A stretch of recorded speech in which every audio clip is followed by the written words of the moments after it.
So the camera pans in, and we see many more bodies being wheeled on the gurneys. All sorts of people, bloodless, heartless. The coroner is just shaking his head as he doesn't know what to do with this sudden rush of homicide. The newspapers and the police are no longer able to hide it. This has become extremely dangerous. But for our heroes or investigators, this has become very personal. Have they been chasing down Jason Wenton? He has threatened the families of Mavis, and our heroes know that their families, of course, are close to being next. He's been in every one of their homes. And where will we touch them next? And now we zoom in to a warehouse where a would-be crime boss is figuring out how to set up his own personal element.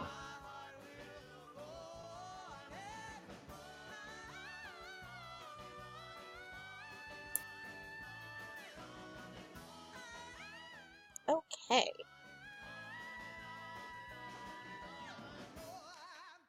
How am I going to get the councilman here?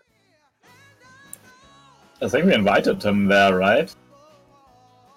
Alright, so you guys just pull in whoever is here, whoever that might be. By the way, Mavis just joined, so Excellent! yay.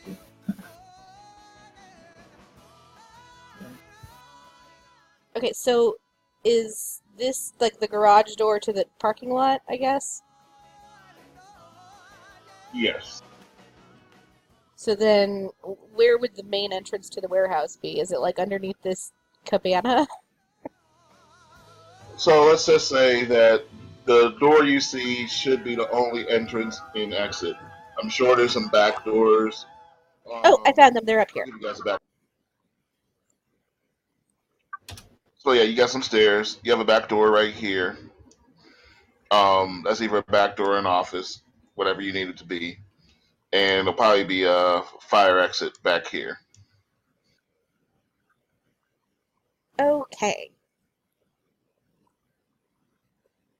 I mean, we are not really like trying to kill the politician. We are trying to kill the frogman. So, where would he appear is the question. Well, the only time I've seen him move, he used those dastardly blood portals. Right, but I think Cormac had a way to summon him or something like that, right? How the hell would I do that? Oh, I think maybe he there's a did way to just- summon it in my book.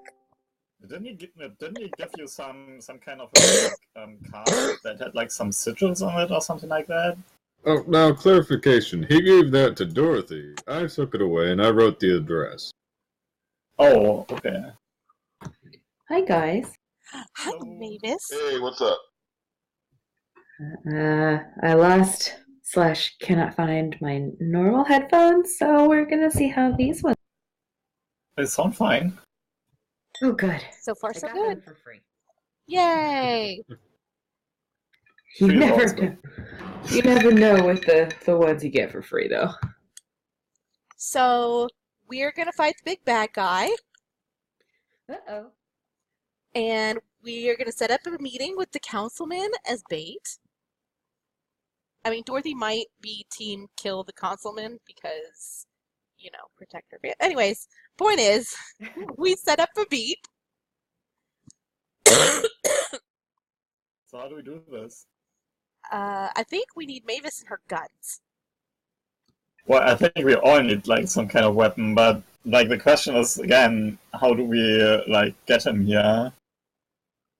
Well, he'll just Magic. show up. We told him where to come. He'll come. With his Did you magic. tell him? Did you tell him you would call him back or something? Because I don't know how to contact him. Maybe I should go home. I don't know. I told him I'd set it up, and teleport into my house and summon dead husbands from the beyond. Surely he can read minds. I'm not so sure about that. Oh, come on. Yes, that's the far-fetched part. I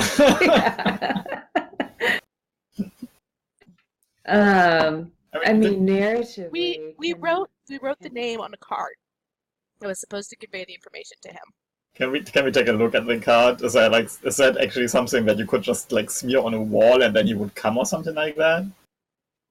Do you take the card from Dorothy in your hand?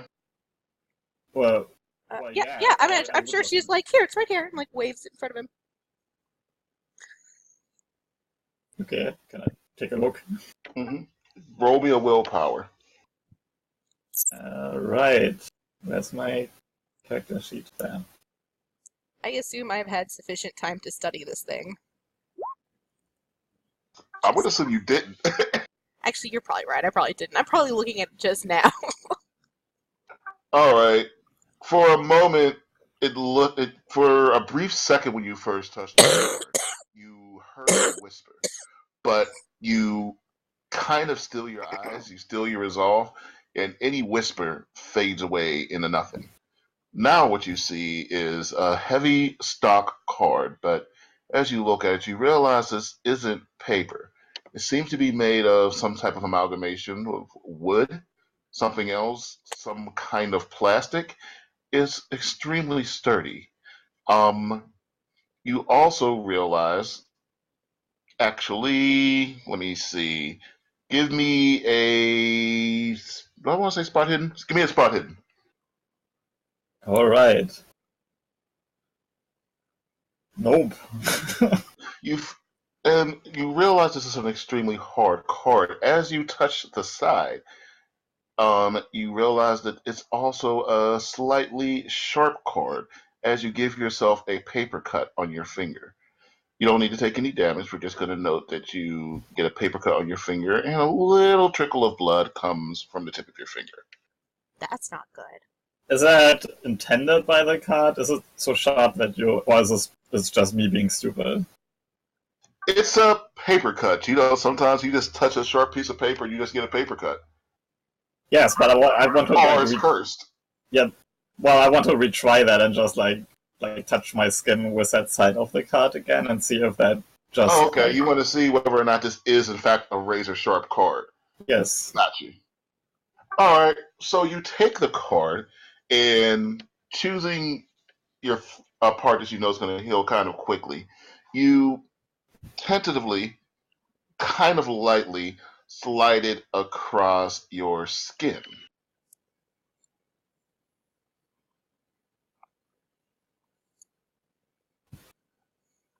Mm-hmm. Am I dying? So, when you slide it across your thumb, you notice that once again, a cut forms. But this time, while you study the wound, you see that it closes, stops trickling blood within about 1 minute. Okay. Well, I think this is related, so I think we need to feed this a little bit of blood and then... Whoa. No. He heals when he gets blood. You shouldn't do that. Well, yes, that's because this card seems kind of weird and give me that. magical. And I snatch it back. Okay, well. Don't summon him now. We need time to prepare. Is Cormac back yet?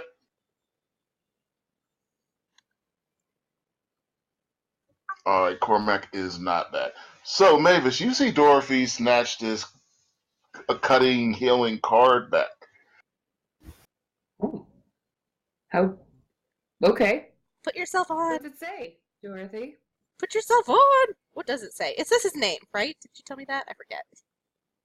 It has the same symbol that was at the church. Go ahead and what languages do you know? I know Latin. I know Latin, Ancient Greek, and Egyptian. Yeah, I just know Latin. And English. No one asked you. Alright, roll that. Well, what? Dorothy, Oh, I roll rolled that. the wrong. So was that a hard success? That's still a success. I mean, can I roll that too? I Because, saw that. I saw that as well. I guess. For real, um, why is there a gray button? It confuses me. looks like they updated the sheets, and I haven't used them since they've been updated. No, But you need to I'm roll looking at the. a You need to roll the 50, green you one. rolled a 25. Yeah, you roll 25 the would be a green. hard You roll the- success. If you roll the green one, you just get one single result. See? Yeah. I see. Regardless, you have a thing of 50 and you roll a 25. That's a success. It's a hard success. Yes, extremely. It says there's only a few words of Latin in it. It looks like this is a mishmash of languages. But the word that you see on there is death and rebirth.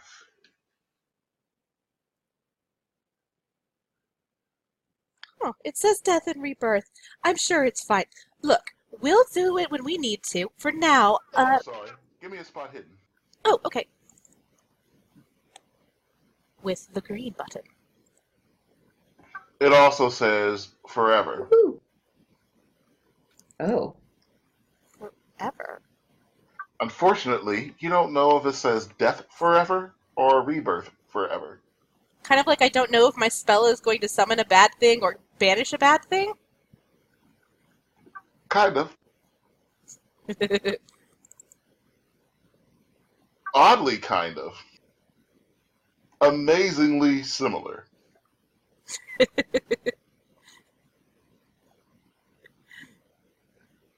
Okay, so, Mavis, do you have an extra gun? I think I should take up shooting. Oh, well. I just have my shotgun now, but I'm sure I could wrangle something up. I mean, I just, the knitting needles just don't seem to do the trick. Hmm. Well, the shooting. Yes, I can. The shooting also didn't seem to do the trick last time we were fighting him. So I'm not sure if that is the right approach. Oh, well, I think I found a spell. I can use that. You found a spell. I think so. I think it will kill him. Or us. But I'm pretty sure him. If it makes her feel safer, then why fight it? All right. Look, it's only a last resort. Cormac, are you alone or are any of your crew with you, right? I think I would at least have Jimmy with me. Alright, very good. Hey, can you pull Mavis on the map? Mavis, get on the map. Oh, fuck. Because this is our place, right? The warehouse? It is. Yeah, alright. I'd at least have Jimmy. Okay, boss. Place is cleared out just like you wanted. Gotta say, boss, why is it so empty? Well, let's just say we got a real mean son of a bitch who needs to be shot. Multiple times. Got no problems with that, but, you sure you want the squares around for this? I'm sorry, Oh. wait. I'm sorry. I got no problem with that, boss, but, you sure you want the squares around for this? Oh, they're gonna help me do the shooting. Who's this small helper man? This is not. Oh. My bad. No. I This just is assume they all are. No. Jimmy's about, he's 5'11", 6 foot, kind of handsome. Also kind of dangerous. He is probably the most well educated or second most well educated of the crew. His hair looks greasy. Fancy. And I'm assuming the one who's actually smart is Dahi. They're both fairly intelligent. They both know what they're doing. Like, some of them are just smart in what they do. Cahill, for instance, is your numbers guy, and he takes care of the finances because literally all he really knows is running numbers, bets, and making money. But if you ask him to do anything out of that realm, you're asking for a lot. Gotcha. Diathy is your more psychologically smart, your more emotionally intelligent guy. He's really good at reading people. Oh He's my god, really it's good at mustache. understanding thoughts. He's good at negotiation, that type of thing. But he's also the worst you have in terms of being able to fight. Jimmy is pretty smart, but he's also good in a firefight. He's good with guns. He makes smart decisions. He knows how to drive. Um, and he knows how to talk to the rest of these clowns and keep them in line so that you don't have to knock somebody out every day. Gotcha. Mr. Cormac, you hired the most fascinating individuals. Well, Jimmy here's my pride and joy. So, Mrs. Mackey, what kind of spell do you exactly have? Well, I'm not entirely sure. It sounds promising. Okay, I I totally, have all the faith in the world. she totally would have the book with her, I think, given that this is what we're doing. She would have the book. Yeah. And crap. I have to. Yeah. So you have the book with you. You can open it up. You've been studying it. Hmm. As a matter of fact, did you already take away 5 of your sanity? I think so. If I talked to you about it, then you probably already did it. My sanity max is 66 right now, and my power is 60, so no, I did not. Okay, this comes off of the number that says 99. So that 99 becomes a 94. On the far right, Yeah, I can't whatever change. that is. I can't change that one. Yeah, I know you can't change that one, but like the max you can The one in get the middle. to is your 66. But technically, you could earn more sanity above that 66. Right now, all the way up to 99. Right now, the most sanity you'll ever be able to have is 94.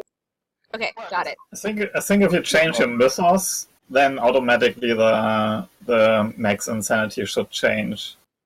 Because the mythos is always subtracted. Like if you get 5 points. Yep, it did. Yeah. Oh, that worked? Okay, cool. Yeah. Good. So it has 5 in Mythos right now. Technically, you guys may or may not have seen an undead guy, but it's not 100% you saw an undead guy. I saw my dead husband, super dead guy. I'm just saying. I'm just saying that everything you saw so far could be reasoned away, which is why the only person who's definitely gotten mythos and lost sanity is Dorothy because she's the only who studied it. Right Yeah. now, it could be explained away. Got it. So what's the spell? It's right here. And I would flip to the thing and I would shove it in his face. All right. I mean, can you just tell me what it is? I mean, the light conditions in this warehouse are probably not the best ones. Well, I've been trying to study it, but it's so complicated. So what Dorothy shows you is a name of a demon. Well, no, a name with a lot of consonants and vowels, but they're not really put together in ways of languages that you're familiar with. Certainly not any languages from the Western world. Or how did you read this? If you Well, most of the book is in Latin, dearie. I didn't start with the spell. I had to learn about it first. well, I have Latin too, so can I read that? Well, it's going to take you weeks to read this book. Well, I was just like asking if I can like flip over like words, like because you told me just read it, and I was just like, okay, can I read it? Okay, Dorothy, I'm going to have you admit something right now that you might not know. Yeah, no, You don't have a good reason why you could read it. You just know that after spending a good long amount of time with this book, words started making sense in it to you. Okay, so then she would say, what do you mean? Why can't you read it? Look, it's right here.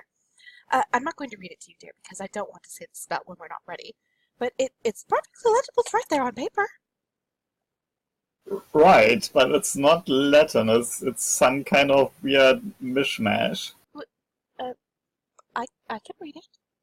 You can't read it? Well, I would have to study it, I guess, but no.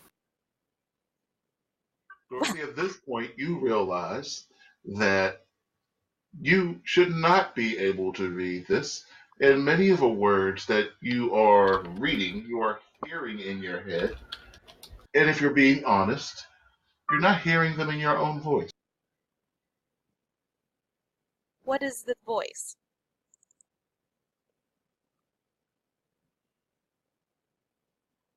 Can you tell me about the voice?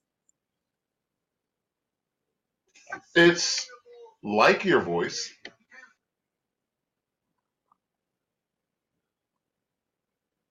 Okay, so I'm going to snap the book shut and tuck it back into my satchel or bag or whatever I had it and pretend like it's not freaking me out. Well, I mean, the main problem we have is that he can just teleport out again if we ambush him. So, like, the main important thing is how do we keep him here? That is a question. Can you do that with that spell? Well, I think this spell is going to. I forget what you told me. I think it was either going to summon a powerful creature. It'll either let you control a demon or it will call a demon. Well, so I think it will allow me to control a demon. And he's a demon, right? I mean, clearly. Clearly. So, it will just be my willpower versus his. So you guys weaken him, dear, and I'll take it from there.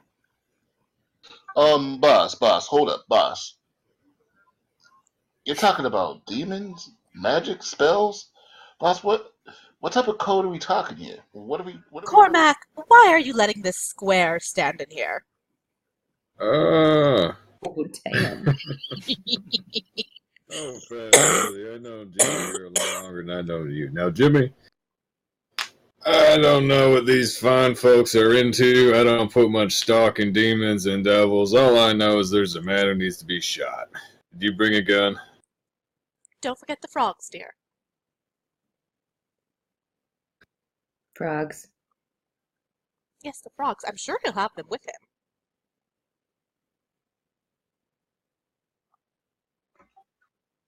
All right, can you guys still hear me? No. Yes. Yes, now we can.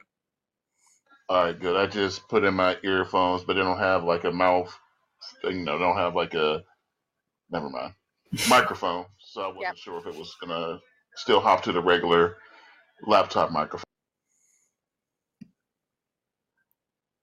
It did, and it sounds fine. Mm-hmm. Beautiful. All right, so, Jimmy hears you plain and clear, and this isn't the first time that he's had to go and just shoot some people where the situation wouldn't make sense, and he has had to shut up, follow orders, and do what had to get done. He was in some messed up places in the Great War. So he's seen a few things, and he's had to shoot at a few things that didn't make sense. There were experiments, just people and villages, just all sorts of stuff. So when you tell him not to ask questions, he's not going to ask questions. How about we summon him in the middle of this, make it a little bit of room, and we just drive him over?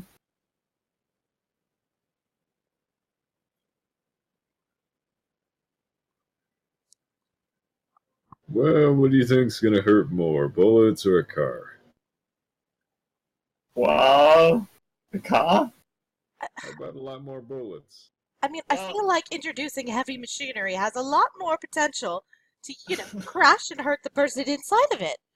Also, you should be careful. You don't want to do anything that'll cause more blood on anyone but him, because, if you do not kick Frog into his mouth, because he'll eat it and then he'll be healthier. Well, last time he was able to pull up some shield that protected him from bullets. That's why I was thinking maybe some heavy machinery would actually be able to just penetrate that. Oh, Mr. Cormac, do you have that knife? I think Teach got it, don't it? Yes. Yeah, I have the knife. Why don't we use the floaty magic knife? Well, we can do that as well. I'm just trying to evaluate the options we have here. Could we stack some boxes and push them on him? What's in these boxes? Do we have anvils? We can drop on it. Hold on there, Mrs. McGee. You don't want to go around looking in every one of those boxes. Sometimes there's things you don't want to see in them. Is it going to have my dead husband's skull crushed? Because if not, it's that. I don't care. Okay. To put it more directly, Mrs. McGee, there are certain things in certain boxes that would force us to lose trust in each other. I look at the box. Jimmy steps in front of a box. Oh. He just kind of sits on top of it. And he doesn't glare at you, but he just sits on top of the box. And he's not moving to let you. How about we don't go poking around too much, Dorothy? Jimmy, I thought you said the place was empty. Place is empty, boss. It's just, I don't know if you understand. I don't know if you see some of these new things that these investigators can do with residue and vacuums and everything, but I don't trust anybody, even when I empty something out, that they can't just go and lay fingerprints on something or just say something was where it wasn't. So, just to be safe, looking towards the future, just keep things, neat and tidy. Keep people, in their corners of the world. Wonderful. What do you mean in their corners of the world? Are you saying I shouldn't be able to look at it because I'm a woman? No. Mavis! because we're ladies. No, Mrs. McGee. No, Miss Mavis. I'm not saying that at all. What I'm saying is we have uptown folk like you good ladies, and you have downtown folk like we are over here. You take that back. Now, Mr. McCormack is a fine, upstanding businessman. He's a good businessman. He's a good businessman who makes his money downtown, just like I do. And sometimes our world isn't as pristine and clean as your world is. There's nothing wrong with that, and there's no disrespect intended. This just keeps things neat and clean. It keeps good folks like you smiling, sipping on whatever you like to sip on, whatever you like to sip on it. Being able to afford things like nice books, marble statues. Jimmy, you're getting awful preachy. Sorry, boss. I'll be quiet. Yeah, can we go back to topic here and see how we can kill this idiot?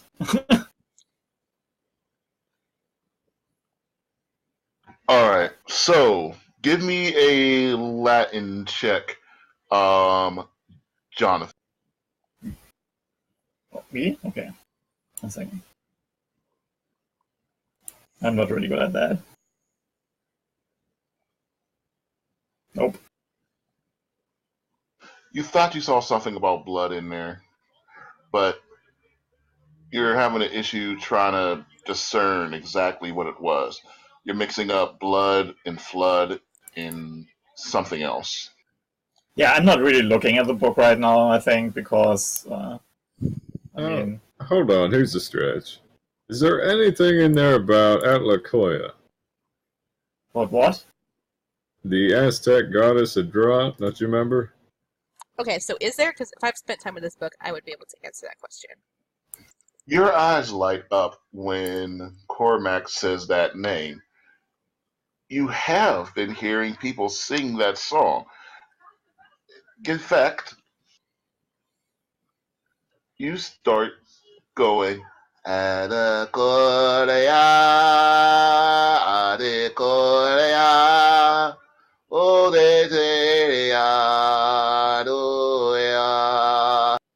just gonna go stand over here by Jimmy. What is something wrong, dear? Was I flat?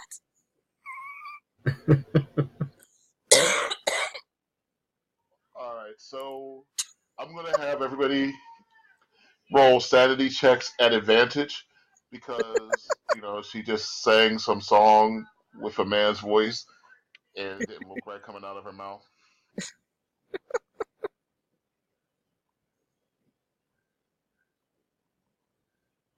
Oh. Mavis! I think You can roll twice, it's advantage. What does that mean? It means roll twice and take the higher number. Or the better number. Can I roll?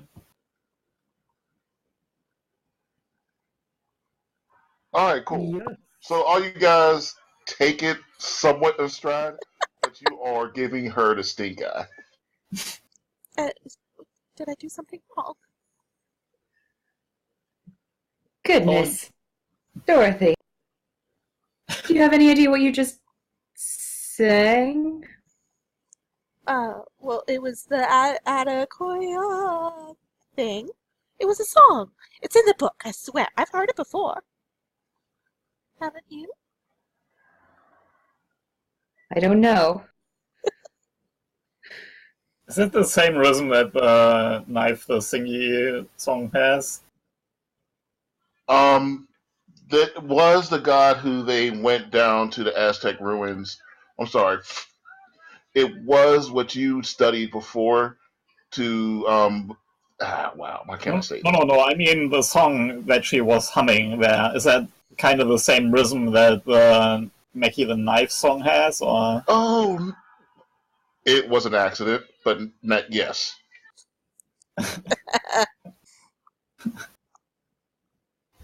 So yes? Yes. Well, Okay. maybe, if we're dealing with Demon, maybe we should call Steven. So when I say it was the same rhythm, it was the same rhythm, but not played at the same tempo or anything. We're back like this. This was like, hey, hey, hey. Yeah, it sounded like kind of similar. That's why Yeah. I was asking. I'm almost sure I intended to do that in my head, and I didn't know where I wanted to go. I'm glad you picked up on it. That works. All right. So we need to find a place where we can set up a kill zone. So, like, where do we want to summon him here in this house? Jimmy says, so wait a minute. You guys are setting up somebody to be bait in the middle of this. Did you get in touch with that guy yet? With who? Get in touch with who? The councilman. Why would we? Oh, we don't even need him here. We can just summon him and then just say he is here. I mean, who cares if he's actually here when we just want to kill that guy?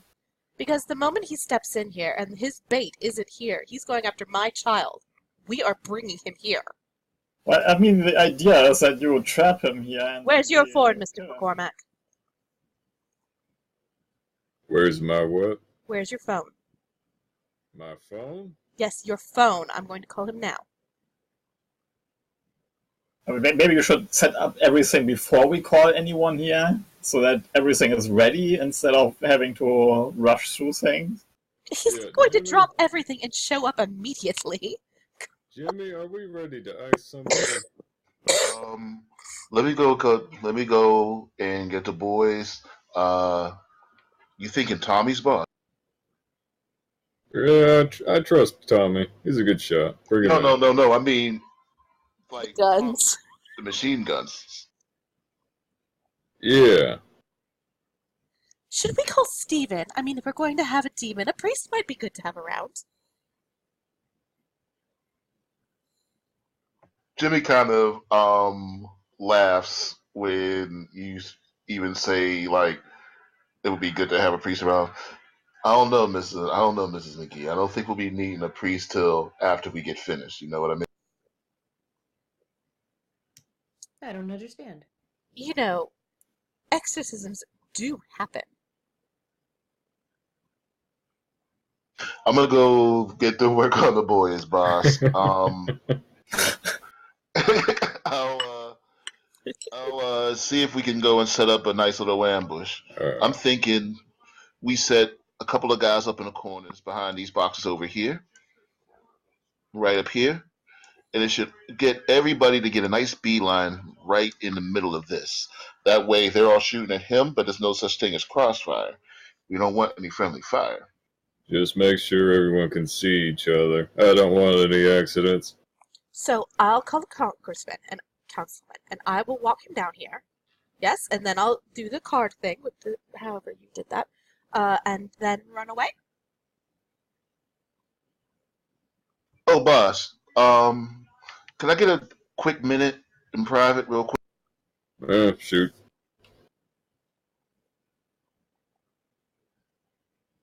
Okay. So, I just wanted to let you know, Dorothy got a little word back on that guy we've been following around. It looks like their money's for real, boss. Only thing is, it looks like there's an edge in there for us to come in and come out really, really, really rich up top. We can jump on this whole thing, make a lot of money off of this booze, and get back out before they go and legalize the stuff again. This ain't gonna last forever, boss. And we set it up now. We get ourselves a nice little nest egg for the future, and we can just go and cut ourselves a corner wherever we want. What's the catch with these guys? The catch is they're going to have that idea too at some point. They're going to figure it out. The main thing is working with them and then figuring out when we have to cut them out so that we're still on top of the world before they betray us. As it stands, though, these guys, of course, are looking for money, they're looking for muscle, and that's going to be us. So until they get things together, we're going to be the muscle and the fall guys, the guys who have to go in and, eat shit, take bullets, or just take beatings. But I think I can see a way for us to work that out so that nobody we care about too much gets hurt too much. I'll set it up. Oh, and I'm gonna try my best to be careful, but there's a couple of folks out here that are still loyal to Mutt. And I'm aware that he's going ahead and keeping an eye on what moves we're making. If he sees us getting a whole bunch of guns together, he might think we're making a move on him. We can deal with that. Have you heard anything from the Gambinos? Yeah, boss. They are looking to have a meeting on Monday. Today is the end of Saturday. Alright. No, wait, I'm sorry. This is going to be Sunday morning. Yeah, they'd like to have a meeting with you tomorrow, right after like 5 o'clock. Um, I was able to find a place right between us. It's not one of their pizza shops, and it's not one of our, bar and grills. It's one of them little juke joints owned by the black. Jimmy, Well, Jimmy turns around. He turns back to you. Owned by the black guys. So, I was about to say Snaps. I forgot Snaps is literally a character. So, Marcus and them, sometimes we run into those guys. Well, we can go and use one of their places as a meet and greet. They don't know that we're tight with them, so if they do try something, we got backup. They don't. alright. Well, get this all set up and go get them guns. Let's wrap this up. Will do, boss.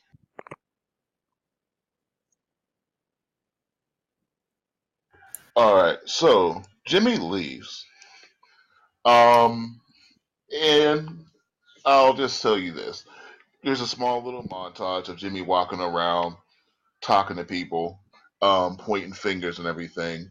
And it doesn't take him too long before he gets a couple of trucks coming back with the weapons. One guy does actually give him a little bit of shit, though. Some new dude doesn't know him from a can of paint. It's okay, though. Jimmy slugs a guy in the face, breaks his nose. A little bit of blood sprinkles, and he gets it on his shoe. Jimmy's not too happy about that. He likes these shoes. So while Jimmy's driving back, he just hears a whisper. Yeah, think about the future, Jimmy. Think about the future. Jimmy checks his radio, realizes that he did accidentally leave it on a little bit, turns it off, and puts that into the back of his mind. What's the chance that we get our hands on a grenade? Unfortunately, you should have asked Jimmy that before he left. Alright. Well, Cormac, what's the chance that you get your hand on a grenade? Oh, my fixer just walked out. You really wanted the explosives, didn't you?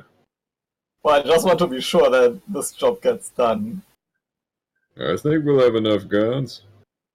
I will say, because I know you didn't have a chance to look at them all yet, Ben. I gave Mavis's friend. I gave him the heavy machinery skills, so he's the guy who runs your forklifts and your cranes. I don't know if that's going to matter for you right now, but he has a heavy machinery skill. Okay. Can we set up a crane so that someone can drop something on him when he appears, maybe? Is there like a crane in this warehouse? Can we use one? I think the warehouse is more of a forklift deal, not so much a crane. I mean, we could just fix something, like how high is the ceiling? What, did I not say break a stack of boxes to push?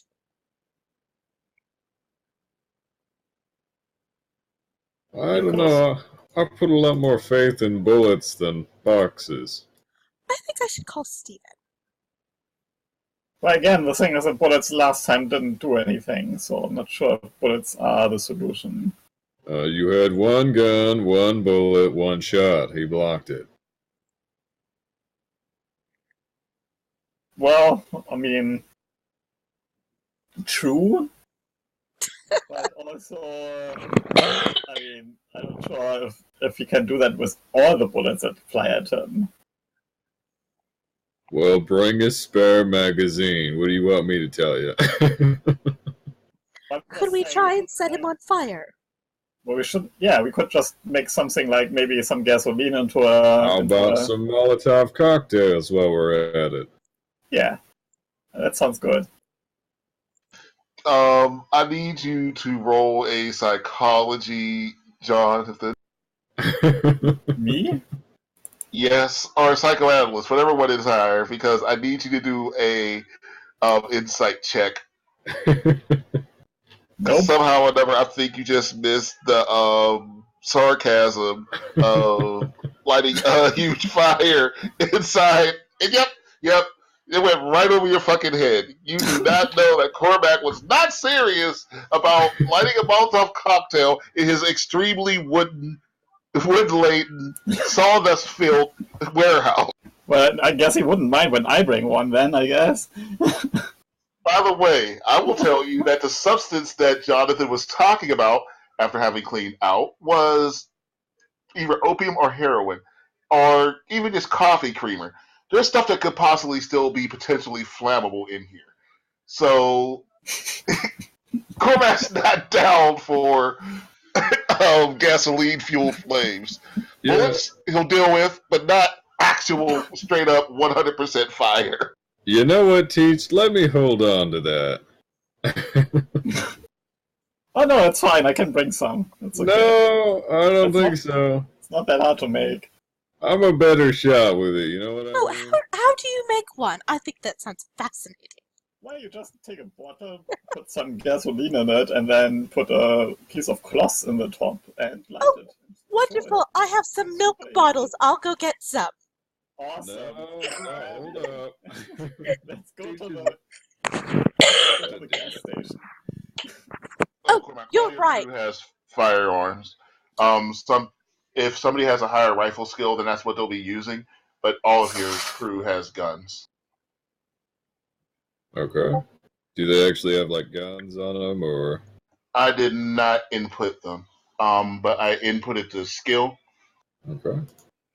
Only because I know you were talking about actually arming them, so I'll let you go with whatever you think you can get your hand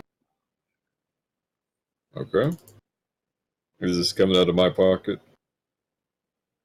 I also gave I believe I gave most of your crew a credit rating that reflects on you. So this is coming out of the overall coffers. And even though I don't think I actually raised your credit rating, you do technically have more power in the gang right now that you can utilize as Mutt is trying to scapegoat you. Okay.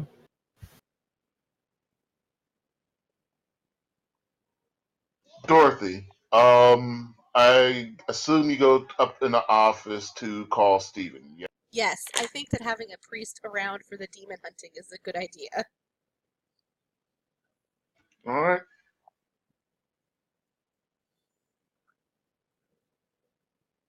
Let's just pretend this is the office. I'm going to help myself to your phone, Mr. Cormac. Yeah, you knock yourself out. Mavis, do you join your friend in this phone call? Oh yeah, I'm overhearing everything. She's just always lurking around in the background. and not subtly.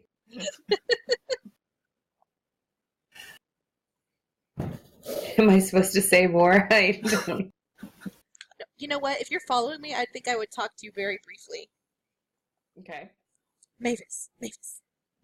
Dorothy, this is so weird. That other guy sounds like Tiny Helper Man. You keep your eyes on them. Our number one goal is protecting Mary. That's always. Okay, excellent. What are we doing anyway? We're going to summon the demon frogman and kill him. I was afraid of that.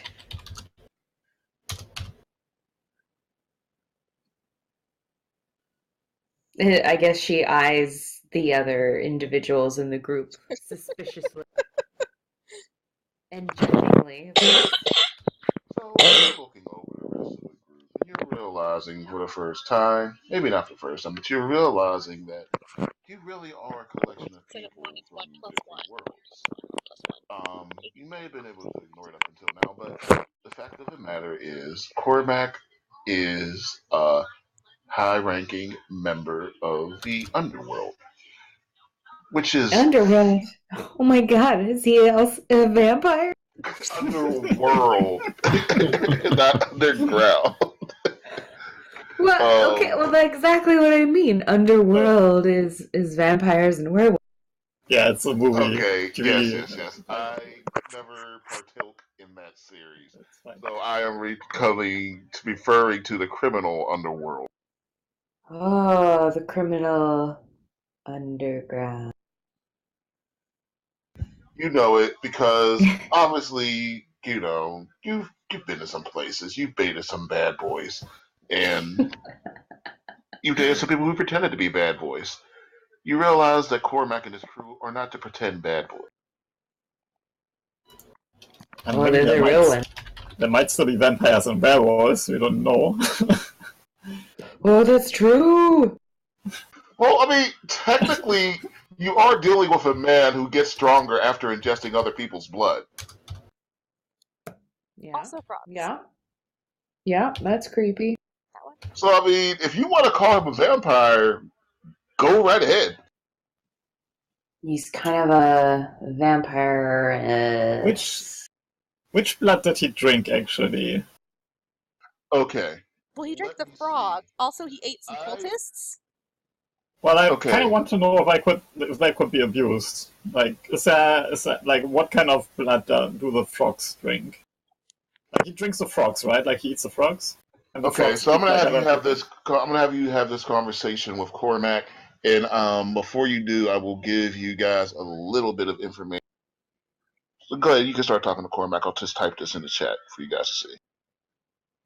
Well, I was thinking if we found maybe a source of blood for the frogs that they could drink, and then we would poison that source, then we might just poison him. Unless he's immune to poison. So you're talking about somebody who quite literally ingests blood from multiple sources and Right. varying vintages. I don't think poison is going to do it. Well, if you put something like extreme blood thinner in it, you might just die from that. I don't know about a bunch of blood thinner. I don't know. Well, we could ask Mary. How are you planning on tampering with this? Well, we would need to have like some kind of, maybe some animal corpses here that the frogs can feed from. And then we just inject them with that. Doesn't he control the frogs himself? Well, if he wants to get stronger and he needs blood to get stronger, then he probably takes whatever he can get. Huh. You could make this look like some kind of slaughterhouse, or at least have some kind of animal corpses lie around that are supposed to be eaten at some point. Just have some cow here, maybe.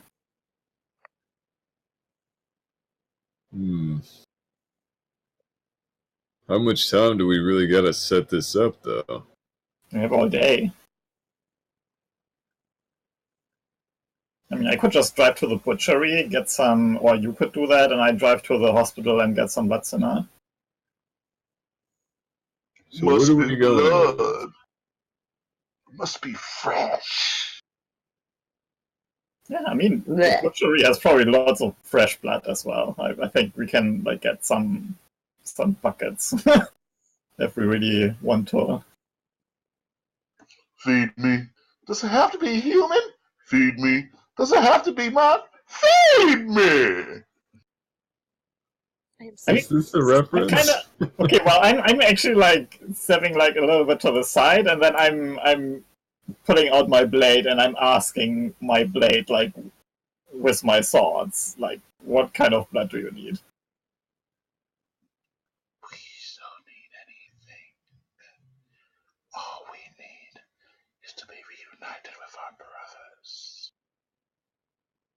Is Jonathan talking to his knife like a crazy person? You were a little bit silent there. Like, did it say anything, or did it say something else? Oh, okay. I did whisper it. Yes. I whispered it on purpose. I did say real words. I don't know if you caught any of them. I did. It said we don't need blood. We just need to be reunited with our brothers. Okay, so you lightly heard something about, and you do know that there's supposed to be 30 legendary blood. Yeah, I get that. I wanted to know if it would drink any blood, or is this only human blood that he craves for? I do not recall what this one desires. I never paid much attention. I do not need such crass things. All right. Well, hi, Cormac. Go back. So, are we doing that, or are we not? I mean, I don't really care, but...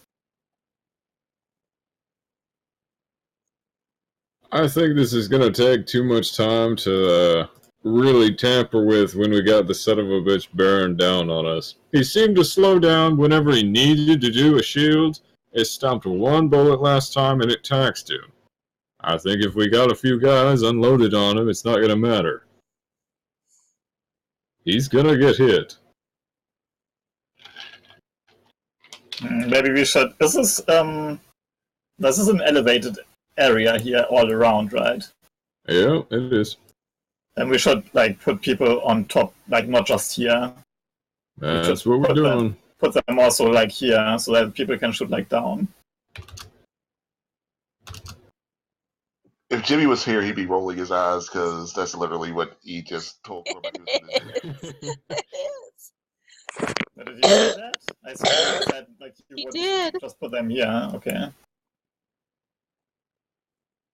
And for the sake of it, I'm going to try to... Also, why is Jimmy's token tiny? His default token? I don't know. I think everybody starts out tiny, and he just got to kind of grow. I don't know why. I was going through everyone's sheet and trying to give them guns. See, the fact that Mavis is always diagonal makes me feel like Mavis is constantly drunk. She did that shit when I was running games too. It drove me nuts. I can't even help it. It just happened. All right, so you make a phone call. Sorry. Second Presbyterian Church. I'm sorry, you're Catholic. Second Catholic Church. This is Stephen. How may I help you? Steven. Oh, Mom. How are you? Good. Dear, I'm going to summon a demon, and I need you to come restrain it. I'm sorry, Mom. I think I'm having some issues with the signal. You said that you're going to summon a keyman? No, a demon. Mom? Mother? Yes. Okay, Mom. It's a funny joke. I'm not kidding.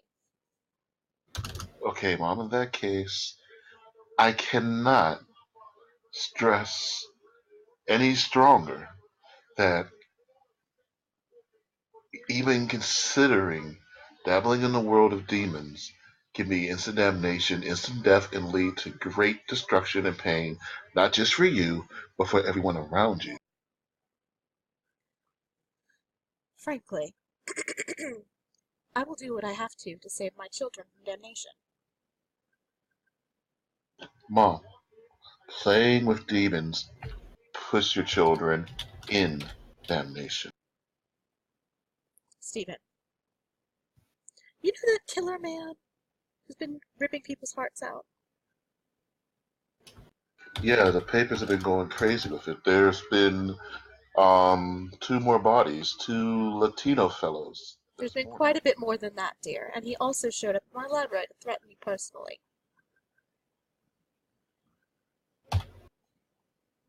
I can see if I can give a call to the Vatican and try and work out an exorcist. There's a excommunicated priest around here. He's been known to do an exorcism or two. I can certainly bring him.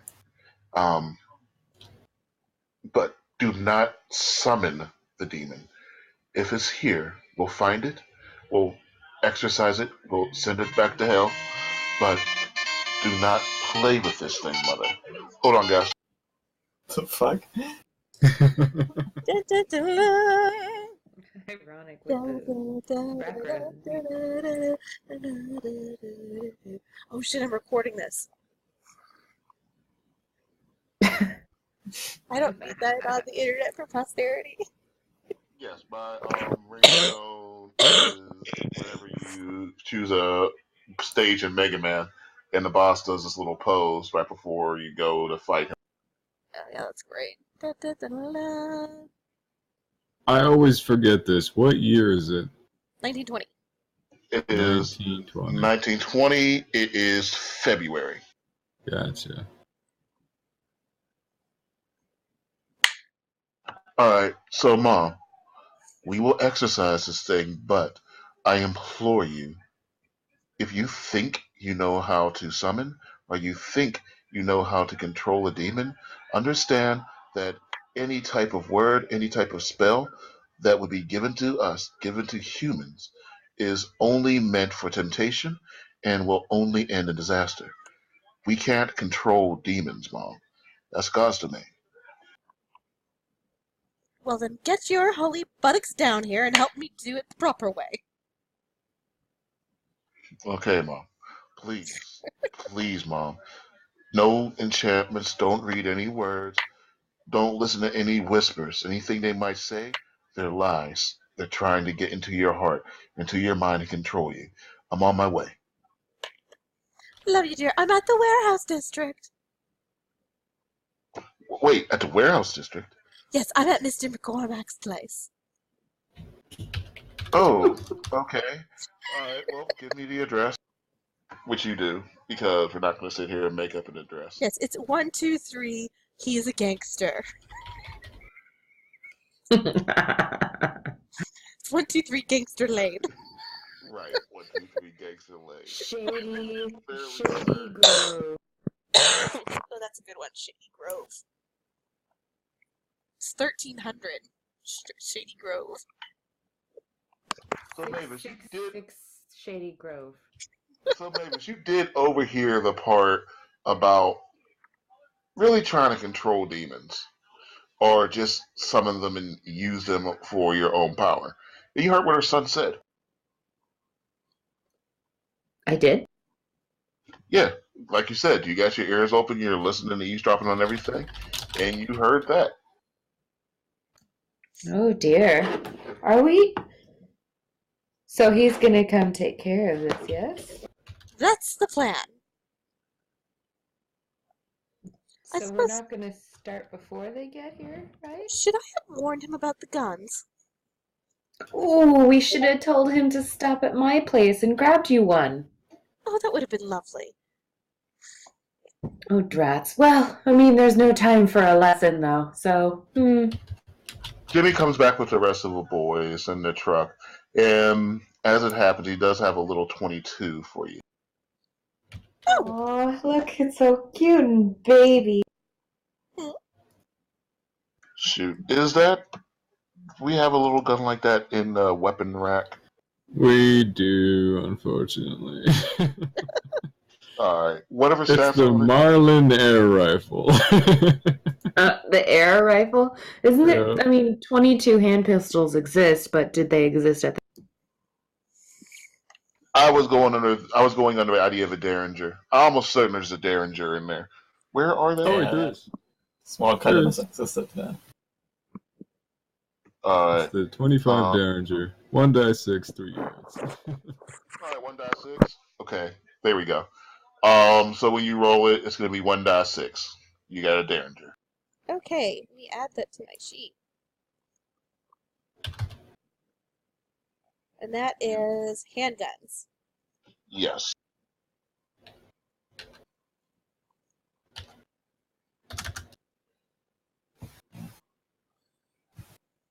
Jimmy thinks about showing you how to use a thing, and then he thinks twice and just gets everybody from being in front of you. So, do I add my damage bonus? No, that's No. for your melee. Oh, good, because my damage bonus is -1. Right, you cannot magically make it. See, you cannot magically make a bullet hurt more or less. Look, I only have a 20% chance of actually hitting with this thing. I hear you. Honestly, I'm going to try and throw the knitting needles first. Wait, so I'm going to get the councilman, right? Is this the plan? I'm going to get the councilman, Yeah, let's just do that. and I'm going to bring him here, right down into the middle of everything, and then I'm going to use the card to summon the man. Well, we need someone down on the ground to summon him, right? So someone needs to stand where we are right now. Well, We could just have the councilman stay up on this here maybe, so that you can see him when he arrives, but he is not in the line where he can be shot, which would be helpful. Unless you want him to be shot, then Think about the future, Cormac. What the fuck is that coming from? It came from your shoulder. Think about the future, Cormac. You going to be about gold, or you going to be about getting old? I'm gonna dust off my shoulder.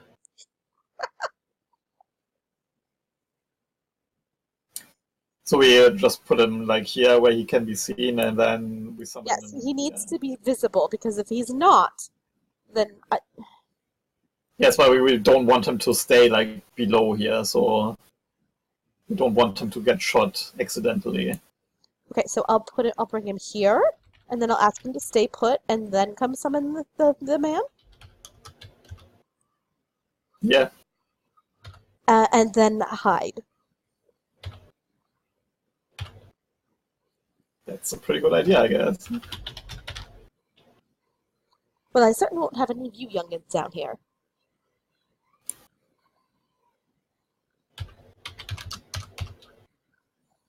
Now, Mr. Cormac? Could offer you all sorts of things, Cormac. You're already on the edge. You're about to find power. You're about to find gold. You're about to find everything you ever wanted. You got to make a decision. Exactly what's your future going to be? Are you going to be a rich man? Or are you going to be this man? Mr. Cormac? Yeah, Are you okay? I'm doing just peachy. So, Cormac, as you pull out your gun, you see this image flash right in front of you.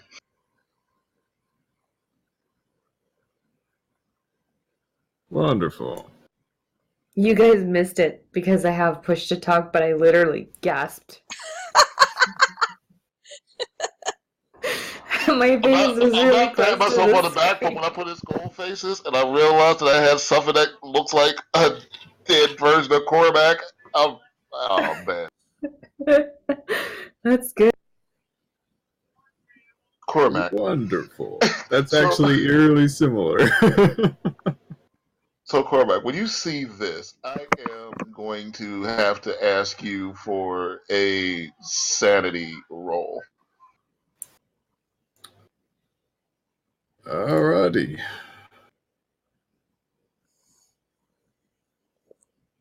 I Nice. dust off my shoulder for the second time. Yeah. I mean, here's the bottom line. The future is what it's going to be. Whatever's going to happen, is going to happen. Ain't no point in being afraid of it, and there ain't no point in worrying about ghosts telling you what to do. Nobody tells you what to do, up to and including yourself. Mr. I will Cormac. look around for the guys. Mr. Cormac. Can I set up some kind of barricade where I am right now? Yeah, sure. Let me... Like around Not me or put on something? Sure. Something where I can hide behind so I'm not seen like instantly.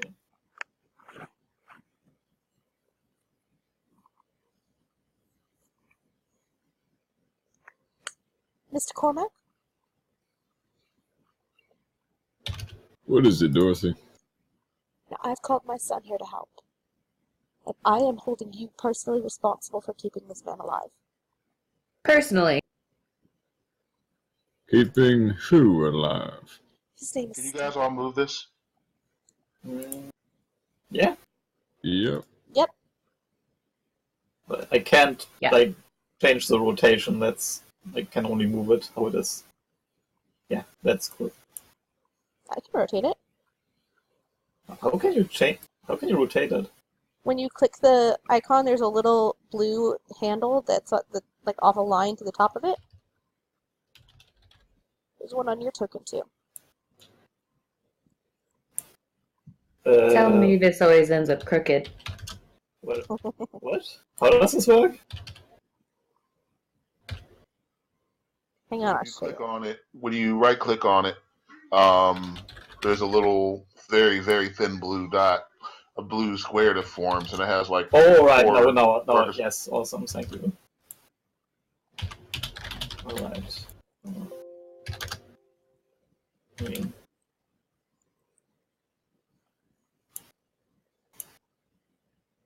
doesn't fit perfectly, but yeah, I mean, the best I can do here. Well, it's definitely better than nothing. Yeah, it's because my token snaps in. I can't like drag my token in between. That's why. If you press and hold Alt while you're moving it, you can ignore the grid. Ooh. All right, so we're going to rewind. He just said, "I'm bringing my son here, and I'm holding you personally responsible for his safety." Yes. Well, I trust everyone here to stay alive. You're bringing in a pastor. I'll do what I can. He's a priest. of the Roman Pastors- Catholic Church. Look, I'm going. Pastors are Baptist. Look, I'm going to be down here, and I want him up there with you. Your son bring a gun?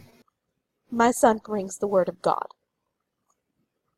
Yeah, we put a little bit more stock in guns, but Mrs. McGee, your son won't see any harm. And well, obviously he won't see no action either. We'll keep him safe. We got that little office back there. Keep him in there until it comes time for the finger waggling. Finger waggling? Yeah, Mrs. McGee, you know, the finger waggling. This is Tommy. The guy who thinks he's a cowboy.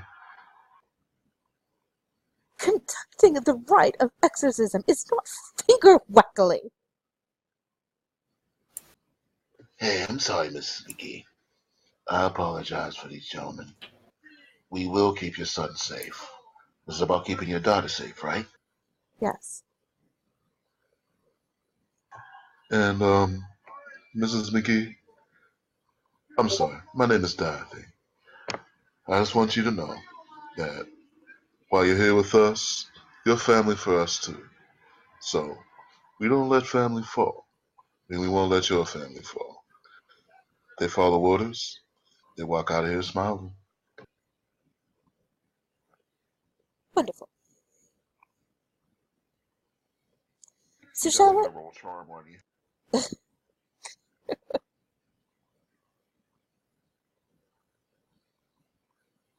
Oh, you can keep talking.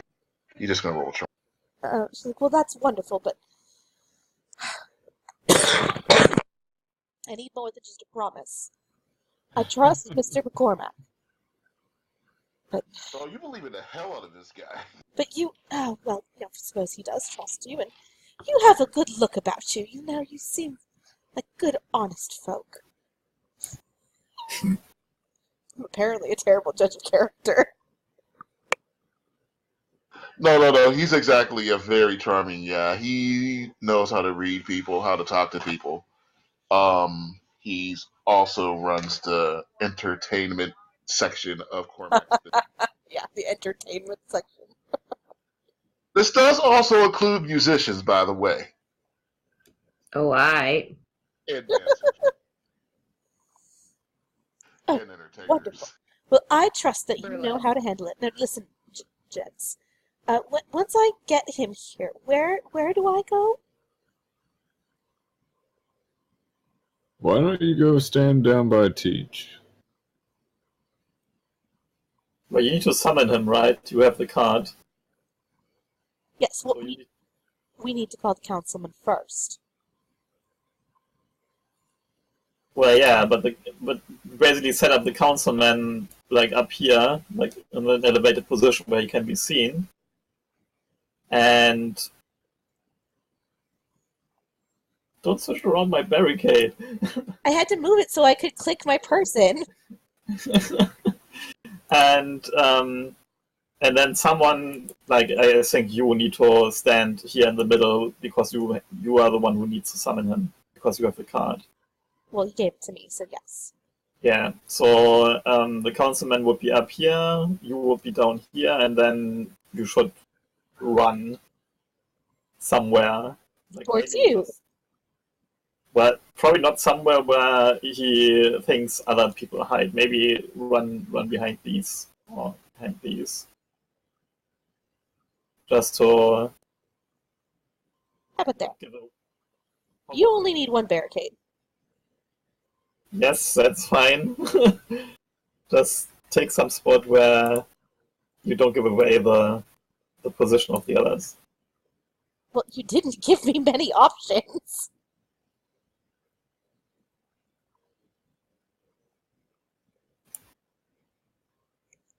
I guess I can hide here?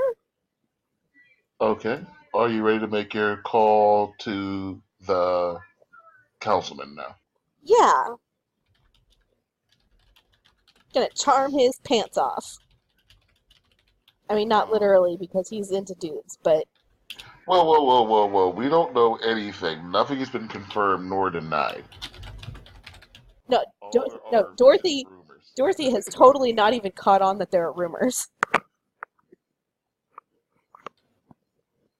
All right. With that being said, as you make your way towards the up the stairs,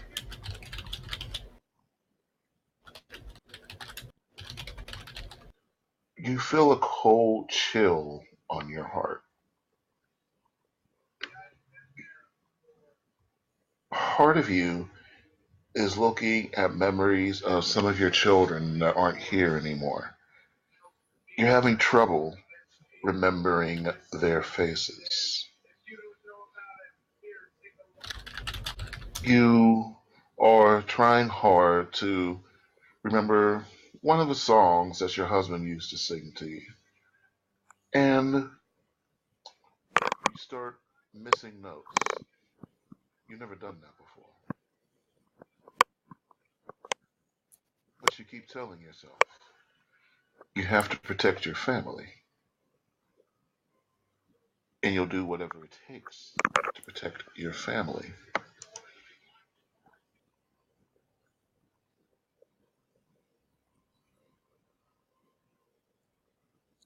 So, as you make your way up the stairs, you hear a whisper. Yeah, that's right, Dorothy. It's all about family. They're going to protect their family. And protecting your family means ending somebody else's. The realistic thing is, it's you or it's them. And you've lost so much already. You're a good woman. You've always been a good woman. You'll always be a good woman. And now you get to show that you're a good mother. Because a good mother, a mother lion, she protects her cubs. A mother bear protects her cubs. Woe be to the one who gets between the mother and her cubs. If you gotta go and get this Cthulhu councilman prick killed in the middle of this, then so be it. It's worth it. You deserve it. You're a good woman.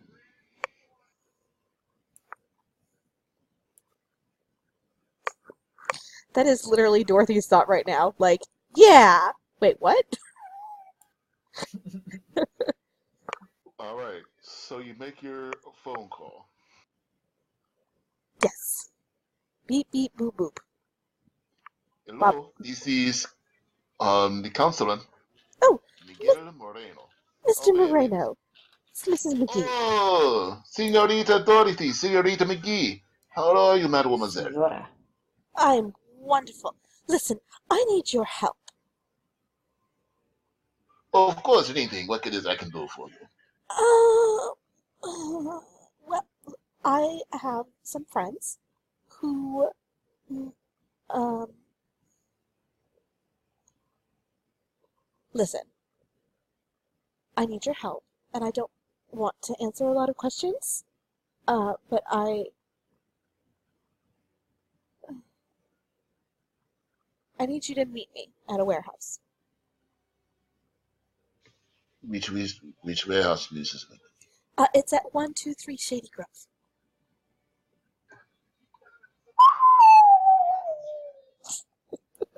Mrs. McGee. I don't mind saying, and I know you've been hanging out with Mr. O'Doyle. You understand that he's the leader of his district. So, I understand you don't want to ask too many questions. I assume that your friends just need to look at some zoning regulations, see what I can do to help them. Precisely. You know, Mrs. McGee, I'll come. But I am going to bring some people just to make sure this meeting goes smoothly. No. No threats, no nothing. I'll just make sure I have some people with me to watch my back. That is all. But I will meet your friends in this place. Miss McGee, just tell me. Your friends, they are not voters for they're not supporters of the opposition, are they? I don't think So, It's only a joke, Miss Miggy. It is my job to win hearts and minds. Oh. It is your job to, let me know about these opportunities when they come about. I will be at your warehouse I can get my men, and we can meet you there in about 45 minutes. your men. Are you particularly fond of any of them? Well, I mean, I do not know all of them, all of it. Well, You they are you should guards. They are given to me. don't. They are guards, and they protect me. They are some This retired police officers, some retired soldiers. no. This is Right. of the utmost importance. Do not bring anyone here that you do not trust completely. And Mrs. McGee, I am a politician. There's no one who I trust completely. Then you should come by yourself. I'll take that into consideration, Mrs. McGee. Can I roll like a charm or fast talk or something? Okay, I just want you to understand. You are trying to out fast talk a career politician. I will mean, let you try. my persuade is 82. All right. Sounds very persuasive. Boom. Dang, girl. Okay. So I am going to have him roll his willpower. Mhm. That's a pretty high success. Now, I will say that even with that extreme thing, I mostly just don't want any unknowns, Like, don't bring anyone unless you truly, completely trust them, because I don't want someone flipping the fuck out in the middle of all this. right. So I will say this. If he fails this, then he's still probably going to bring some type of bodyguard, but it will be more likely to go down to people who he's at least worked with before, who he knows don't have a reason to stab him in the back. That's a start. Watch him get an extreme success. You did. Okay, Let's so see it. his willpower is a 70.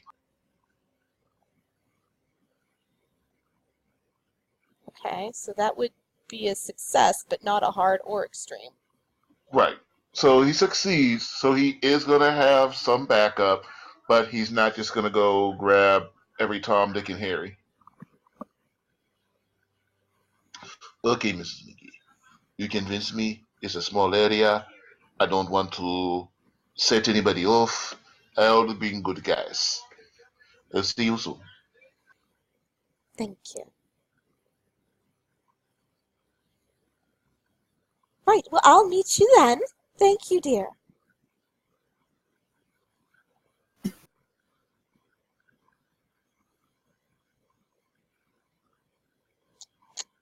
All right. So with that said,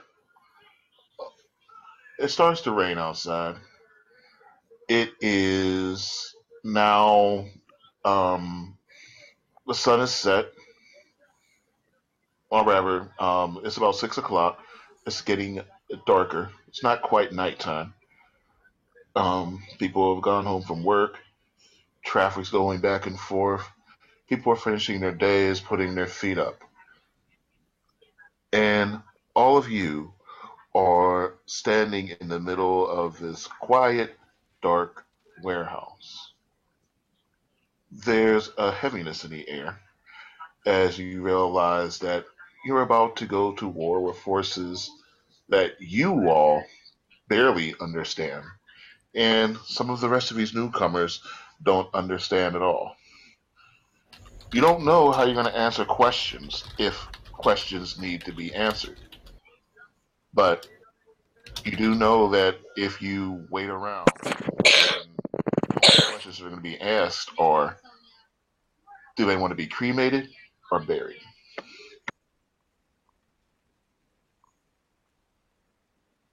Should we say hello to the councilman outside before he's running inside and sees all these armed men?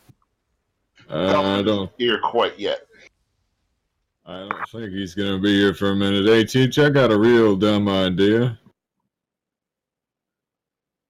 Sorry, what? I said I got a real dumb idea.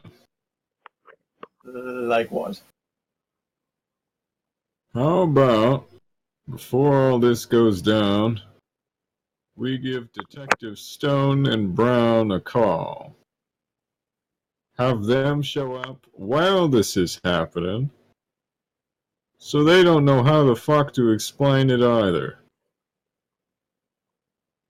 I mean, I'm fine with that. I'm just pointing out that we've been told that these wares are kind of illegal. Oh, they said there may be trace amounts, and I think they're gonna have bigger issues. Would you like me to go call them once the shooting starts? I think that'd be the best idea. They're gonna be down here after we, I don't know, empty a good 50 bullets into them anyways. Well, you should inform your men that they know that the police is coming and they don't freak out by the sirens. Yeah, I'll let them know. And Cormac's gonna start walking around. Okay, boss. Yeah, I'll tell everybody that we're out after. Does the word serial killer been coined yet? Well, it has now. I'll let the boys know that we're taking out that serial killer. The police might even give us a reward, huh? If we're lucky. Yeah. Hey, wouldn't it be cool if they paid us for once?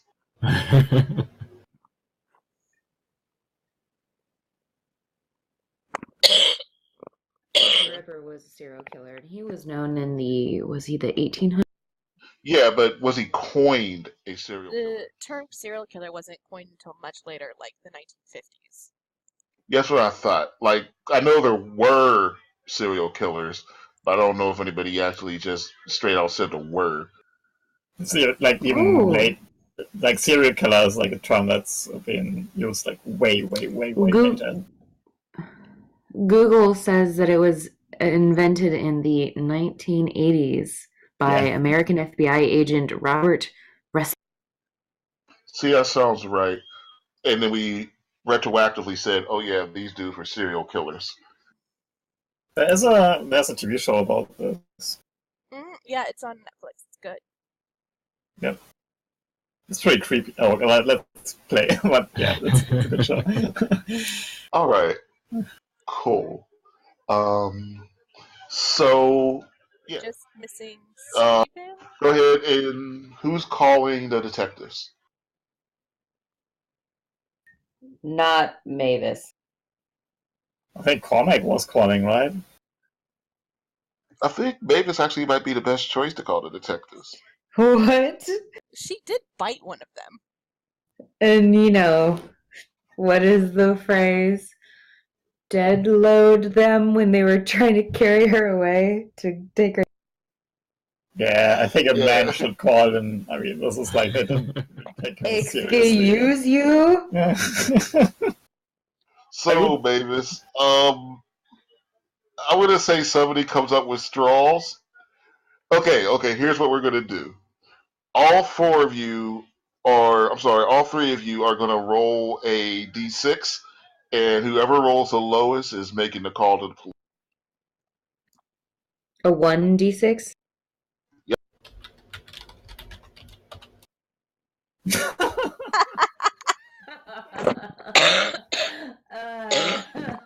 Put your role play britches on. Plan goes together. It's gonna be fun. I just thought the fact that you saw Dorothy roll a 2, you were like, "Oh, I'm good." I could beat that. And it did. Alright, so are we saying the phone is in the corner or something? Yeah, you don't have to walk over to it. Good, because I accidentally moved the table anyway. Hello, this is Detective Brown. How can I help you? Oh, hey, asshole. Oh, this is Mavis, yes? Yes, but you can call me Mrs. Karen. Very well, Mrs. Karen. I can see you're feeling rather belligerent today. How may I assist you? Well, I still got my knickers in a twist about, the last time we had an encounter. And, yeah, I just want to do your job for you and let you know that there's something going down at a warehouse in about half an hour. Hold on, please. Stone, Mrs. Gaten is... Wait, I'm sorry, what was her last... Carol. Right. Yeah. What are you saying? Something's going down at a wet... Oh, is this at Mavis, Joe? Is this at Mavis? Would you like to rephrase that before I report your badge number? Wait, okay, yeah. I'll rephrase it. Is this that Mavis Karen broad? I will slap you for that when I see you. But in the meantime, I'm going to do your job for you. Yes, there is something going down at the warehouse at 123 Shady Grove in about 30 to 45 minutes. You're welcome. Goodbye. Oh, wait. I mean, if you're talking all that, you might as well do my paperwork for me, too. You know what I mean, doll? Oh, he did not.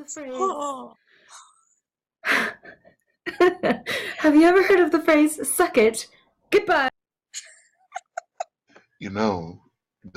Detective Stone, that was unnecessarily rude. Yeah, well, Detective Brown, you can suck it.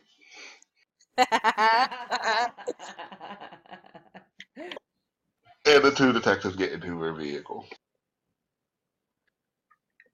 Okay, we need Steven still. Alright. So, Steven, good lord. I don't think you have enough NPCs in this scene. I really like how the detectives just took her on her word for it. After she... They're at least gonna check it out. I mean, if they knew her at all, she would definitely be fucking with them, but Alright, I am trying to find Steven's picture right now.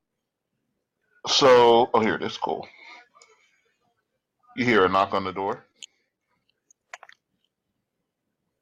Mom, I came as fast as I could. Oh, Steven, wonderful. Let me introduce you to Mr. Cormac. You've met, Mom. Yes, he's going to take care of you, dear. I'm sorry, Mom, what? Okay, look. I have, okay, look. I'm going to invite a friend, and he's going to meet me. Speaking of friends, and I've told you that I have excommunicated priest. Here she is. I'm sorry, she? So, she was rather progressive. Look, she's also... She's colored. Oh, okay. Something about this whole thing seems a little fishy. Yeah, I'm having a hard time with female Catholic priest. Definitely a big no-no. Zoom in on the photo. Oh, yeah. That is a fish. No, that is a Sahagwin. It's like, she's colored. Look, I already had a picture of a Sahagwin priestess in my thing, so I put in priest in my pictures. That's what popped up, and I was like, you know what? This isn't a real character anyway. I'm just going to drop it here and see if anybody notices that there's a fish. That is amazing. I cannot wait for the fish woman female Catholic priest to show up. Was she excommunicated because she was lying about being a woman, or because she's a fish? That's a great question. We don't have time for that right now. I'm sorry. She did something real bad. Since when does a Catholic church accept female priests? They don't. They still don't. Well, I don't. Oh, snap, I don't have that. I can't believe that. Oh gosh, I can fix this.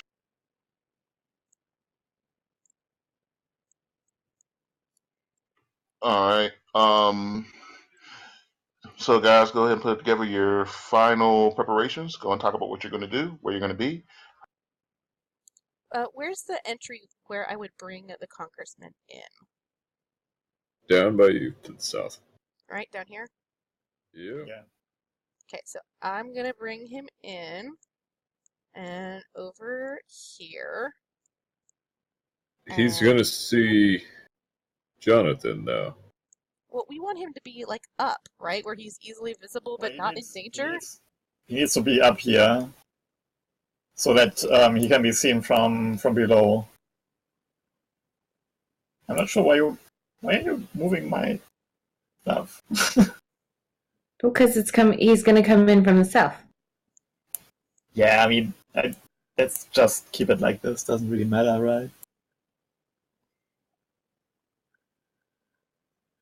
I mean, no, put it where it is. I'll be like, oh, you remember Jonathan? Look, could you go up there, please? Look, you know Dorothy. She's just gonna be like, I think you should just be open with him that we're trying to set out a trap for. He's not gonna come all the way in if we level with him. You know, he is a fine, upstanding man. He wants to help the library. I'm sure he will do what he can to help. Well, I think Cormac should be up there in the first place, like up here. Look, the rest of you should be hiding until he's set. I'm just saying, you should just come in. You like some type of surprise party? This is Tiny Man, by the way. What do you mean, Mr. Diggy? Like some type of surprise party, huh? If that is what it takes to get you to do it, yes. Hey, boss, we get to do a surprise party. You said we never get to do a surprise party. This is awesome. It's a surprise party with Tommy guns. You all loaded up? Hell yeah, boss. You know, a party ain't enough without a few poppers. I mean, sir. I mean, why would he come in when he has all these people around with guns? Like, just tell him what we want to do. Otherwise, I mean, this won't work if he's just running away straight away. I'm gonna give you a knowledge real quick. You do know that Dorothy, as far as as far as he's concerned, he thinks he's walking into a meeting with a bunch of gangsters about some type of favor that they want. So he's already expecting to walk into a dangerous situation. Yeah. Well, then have just Cormac stand up here in the top, where he's supposed to stand in the end, and then Cormac can entertain him for a while, and while you are like excusing yourself, and then just like start summoning the stuff. Oh, that makes a lot of sense. And you talk some business while Miss Dorothy is doing her stuff. There's no cover up here, is there? Well, kind of have to jump down somewhere into cover. I mean, there's a railing. I could drop a couple of covers up there. That's not a problem. There's like really no other way to keep the councilman up there by himself if he... I mean, how would you explain that to him if you don't want to tell him? If that's the case, we'll just move it further up here. Because that's what I did with everyone else. They're all in cover. All right. They're up. I mean, the point is he needs to be seen, right? Like you Right. can't cover up the councilman. He needs to be visible. So that might be a little bit suspicious if you like set up some kind of barricade up there. I'm sorry, are those not railings? Like how... Can we board them or something so like it's just a solid railing? We'll just say that they do have railings. They would since they're elevated. Oh, you're talking about boarding the air between them so that... It's a solid barricade. Oh, yeah, talk to him about it. Well, I thought I was. I apologize. Could we board up the barricades, make them solid, or board up your balustrades? Ugh.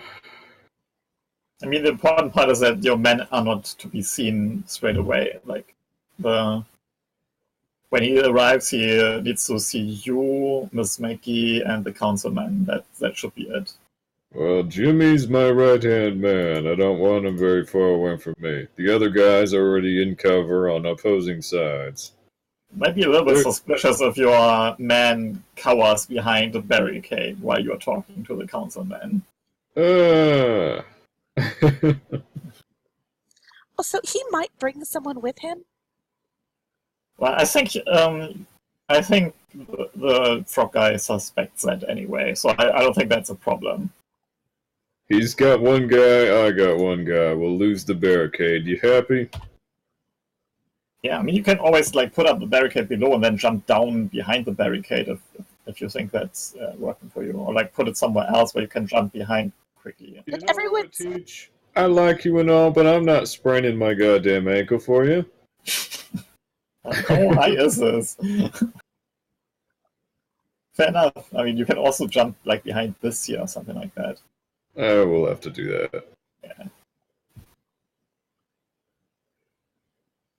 I love how everyone's like, make sure Cormac has a barrier, and I'm like, I'm gonna be down here next to him. Oh, Mike. I can't believe this. It doesn't matter, but I forgot to save one of the pictures I wanted.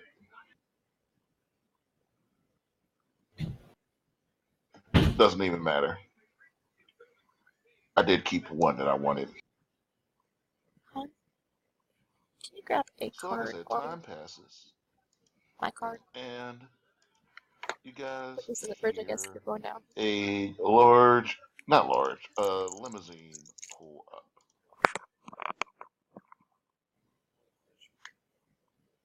Also, could you smite this Jimmy? This Jimmy's not real. Oh, I'll get him in a second. I'll get him in a second. Jimmy's twin brother, Timmy. That's a doppelganger. Oh, that's right, we can't trust extra characters now, can we? That's right. And if you tell me that Jimmy does exist, we're shooting, okay? Unless they're ordained, we can trust the crazy fish woman priest. So wait, the Jimmy at the door is not real. Yeah. I'm keeping my Jimmy by me, okay?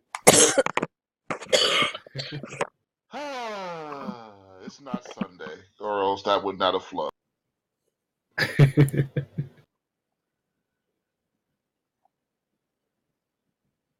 All right, so the car pulls up, and Miguel Moreno pulled. Okay, do you guys? Is anybody taking bets on what actor I chose for Miguel Moreno? You know, it's one of two people. Yeah, it was young. What's his name?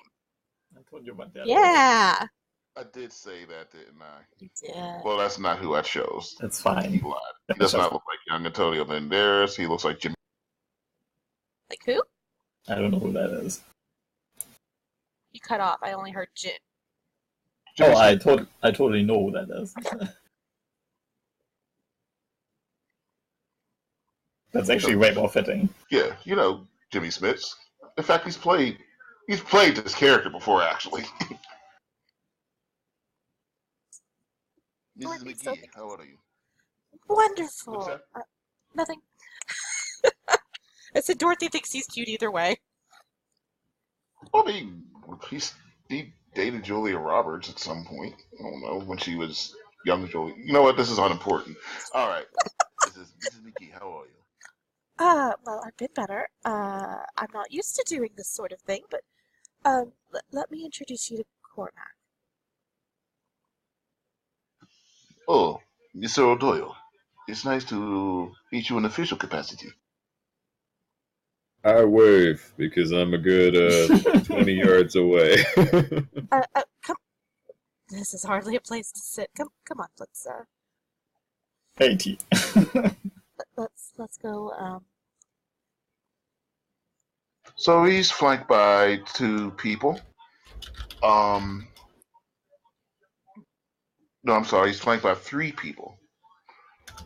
Two of them are the other Latino twins who you heard about from the list. You halfway saw them at the restaurant, but they didn't say anything. And there seems to be a female. She's probably a secretary of some sort. She looks nice, has her hair tied up in a nice tight ponytail bun thing. I'm just like talking to one of the dudes, like, are you single? They say, no. Oh, that's right. I was going to. Never mind. Let's go. It's all going to be like try and set up Mary, except I was trying to set up Mary with the councilman.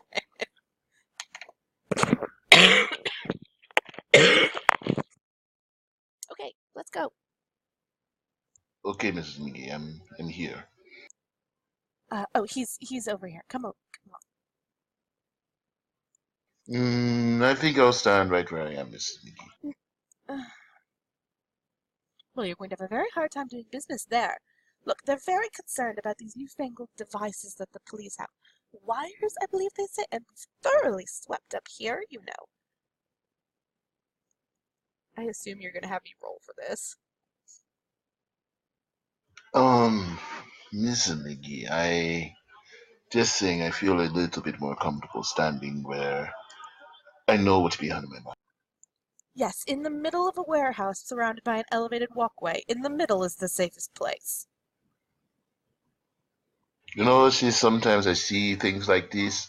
It is what they call a kill zone. And you're standing right in the middle of it.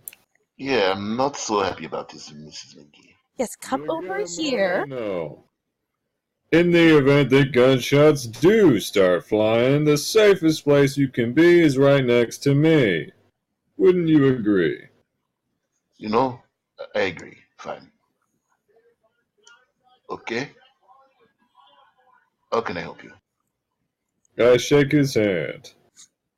And he enthusiastically shakes it right back. He's right back in the politician mode. He's like, okay. So I brought the councilman. Oh, sorry. Go ahead. You've got the steer. No. Go ahead, Mrs. McGee. Well, I was just going to say, I brought the councilman for you, Mr. Cormax. Well, you know, he's got some influence, of course. He knows a little bit about the zoning laws you were talking about, yes? Wonderful. Now, Dorothy, didn't you bring your son in here? Why don't you go have a chat with him? Oh, is he here? I'll be right back. Okay, Mr. O'Doyle. Is this about getting that certain place zoned a certain way? I'm gonna absolutely level with you. And I'm gonna clap my hand on his shoulder. You see those two corners of the warehouse over there and over there? Yes. I got a couple of my guys holed up in there. Oh, God. Fair enough. Now, you remember a little while back you were tipped off that someone was trying to kill you? Oh yes, the serial killer. Yeah. Well, rest assured it's none of me or my boys, but the serial killer, yeah, I think he's on his way. Now, hold tight.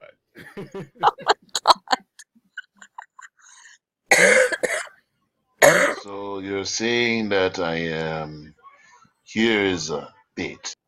Well, you're bait. You brought a couple of your boys. I got a few of mine. And together we're going to blast this asshole. That sound good? You know, it sounds okay.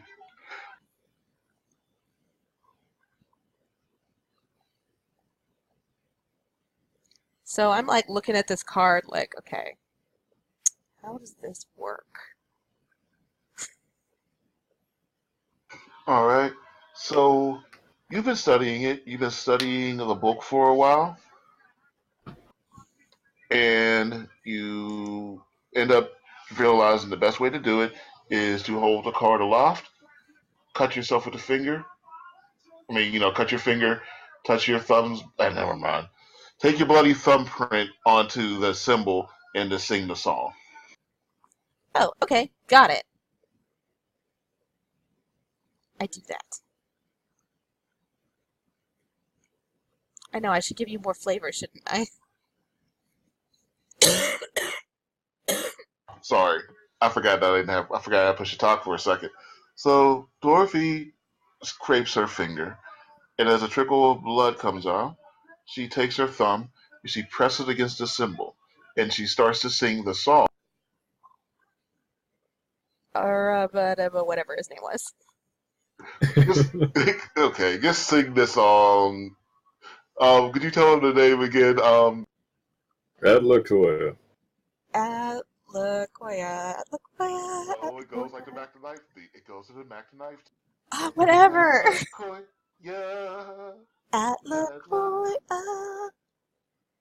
Look, I am sick, okay? I cannot be singing. Okay, so you're not playing a bard next time. I got it. That said, as soon as you um do that, the moon turns a little bit red, and um Moreno's two guards reach into their holsters, but Can I open just the as door? they reach into their holsters, their hearts fall out of their chest into the ground. What? You may remember, and I said this so slickly, I know that nobody caught it, that I said it's been all in the papers this morning that there were two more killings, a couple of Latino fellas. Oh, shit. Oh, you are smooth.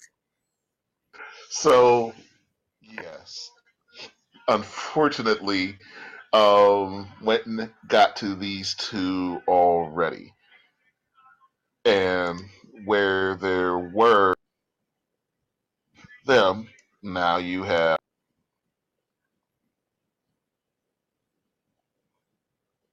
two cultists.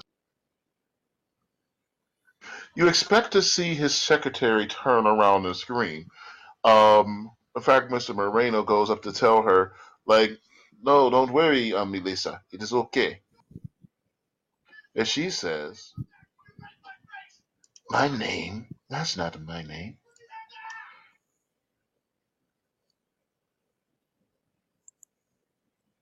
So what you're saying is the creepy song ritual didn't summon Wenton. Oh, wait. Like, that's not my name. My name is Marcia Wenton.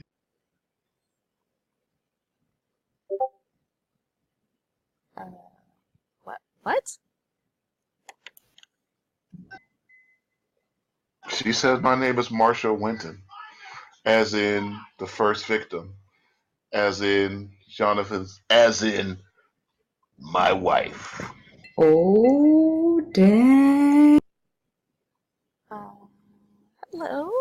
Look, he's there.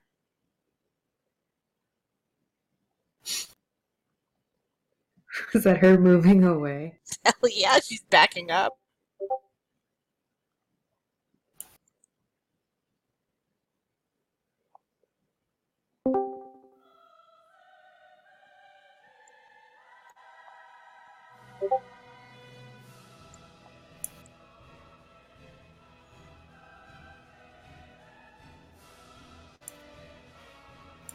Okay, with that said, everybody, let's roll initiatives. That's just gonna be your agility.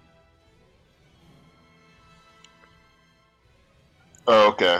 I guess I'm gonna have to turn the music down again. It's louder than me. Chelsea, you can turn down the volume of the bot in the server. Like, Yep. You gotta turn rhythm down to 1%. Yeah, mine is also down to 1. Yep. So hover over rhythm in the voice channel and scroll the user volume all the way down.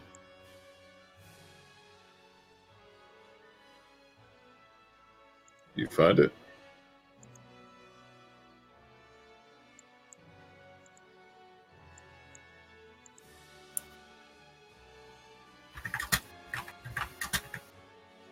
Here. I'll screenshot for you.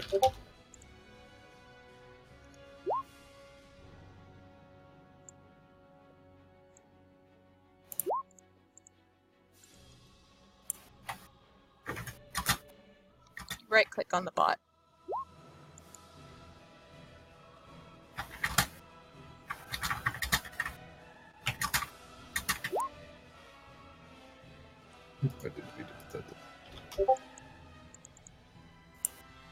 Yep. So you said agility, so I guess that's Dex? Yeah, sorry.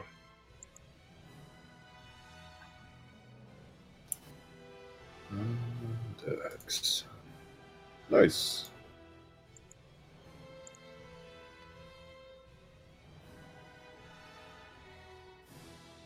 Should I roll for all my guys individually, or? No, I'm gonna have them go with the cultist. Okay.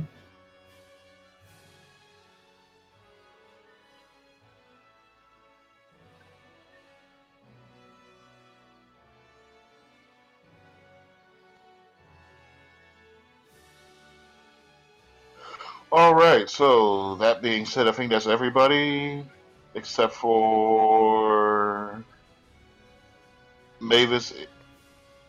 Yeah, except for Mavis. So we'll let her roll, but for right now, it looks like you are going first, Cormac, unless Mavis does better. Oh, you're just gonna go. Oh.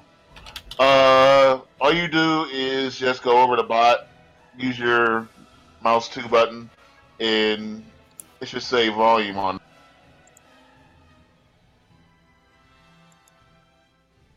It's in the chat. Like under the voice channels where it shows all of our names, you can right click on any user and change their volume if they're too loud.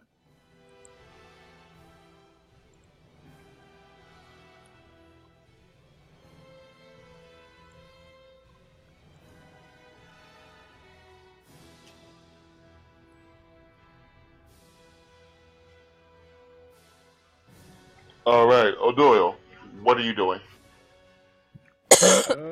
Well, I'm not in the best position, so. Oh, I'm sorry, these two guys are right here. Alright, so how high up am I? You are 20 feet in the air. Yeah, that would definitely hurt an ankle. Okay. I'm really not a gunman. How does burst fire work? Oh gosh. I want to say that what happens is each roll you have to get the next higher success. So the first one is a normal success. The second one is a hard success, and the third one is an extreme success. Gotcha. Well, that's really not my forte. How far can I move? What is your movement? Where does it say? It should say your movement. There's a move rate in the characteristics on top right.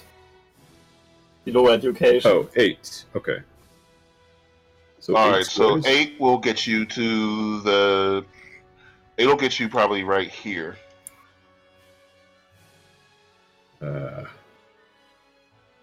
What do I have to roll to just do this? Climb down, right? There is a jump. If you succeed on jump, then you won't get hurt. Huh. Alright. Well, this is a terrible idea, but I'm gonna jump down. Alright, roll jump.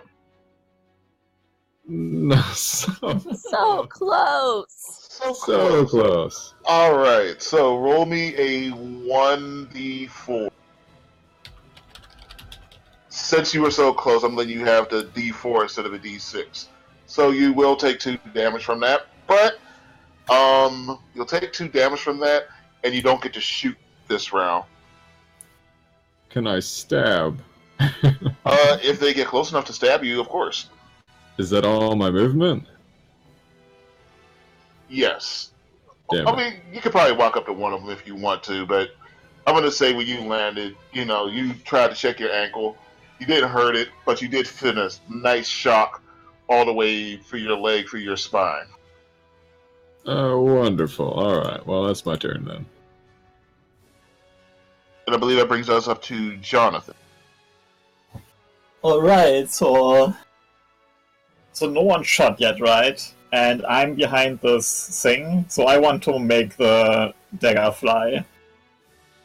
But I don't want to throw it, I just pick it out and then I'm like doing that telepathic thing. Okay. So you pull out the dagger. It starts to hum and it floats into the air. When you do this, you notice, excuse me, um, Wenton looks at his dagger as it begins to glow a crimson red. He turns to you, he smiles, and he holds out his arms as if expecting a hug and a loving embrace with a creepy smile. Mm-hmm. Can I roll power or something to make that attack? Or what do I have to roll? You're gonna roll willpower. Alright. Ooh. Nice. Okay, cool. That's very good. He's gonna roll willpower right back at you. He succeeds, but not as hard as you do. You manage to push the knife, and it starts to float towards him. He stares at the knife and tries his best to stop it from coming at him, but he realizes he's not going to have enough thrust to take control of this thing. So he's going to try to dodge. He manages to dodge partially. Go ahead and roll damage for me. He will take half of it. Well, I don't know how much damage this knife does. You should have a knife on your thing, right? Knife does. Okay, I thought I just told you. Anyway, it's here in the book. Is it just a regular fighting knife? No, it's not.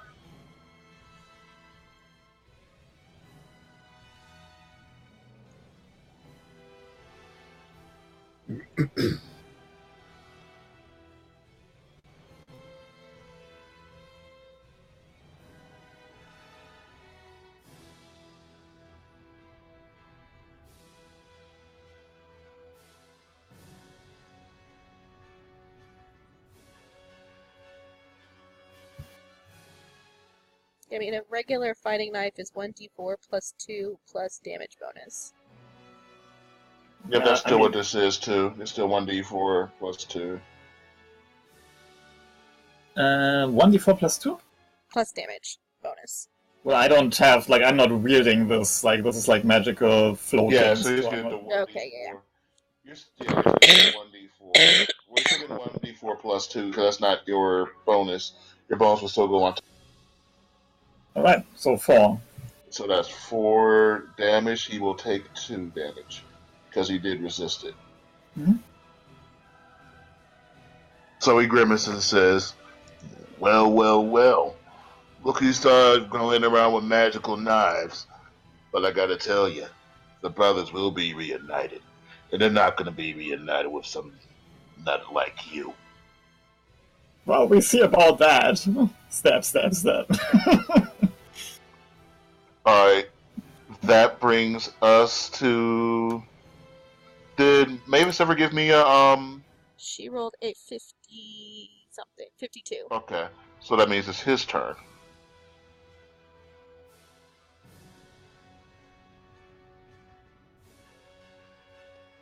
But before he goes, his wife comes over to Dorothy. Who's right in the middle of it, like, backing up. And the wife, turns you towards her, and you can see her decaying face. Maggots, death, the stench of decay as she stares right into you. And she is, with her 50 strength, she's going to try to grapple you. So I have to grapple back, I guess? Well, let's see if she even succeeds. Yes, that is an extreme success, right? Or it's hard. Yeah, there. That's an extreme success. So she's gonna grapple you. I mean, you can try to fight it if you want, but I mean, I feel like I would just try to like dodge. Like I'm not winning any battles of strength here, right? Like I'm just trying to not be in this. all right. So I'll just say that she does this. She grapples you, and then what she's going to try to do is she's going to try to Try to. bite you. Lovely.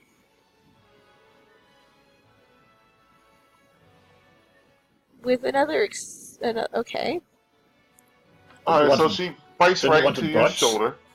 Yeah, she bites right to your shoulder. It's only 2 damage, so you're not dead or anything. But then she looks at you and goes,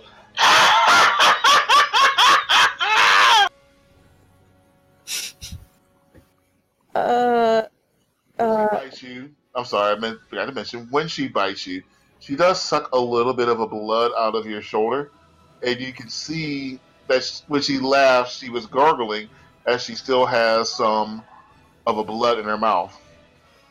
She lets you go, and she dismissively turns her back to you.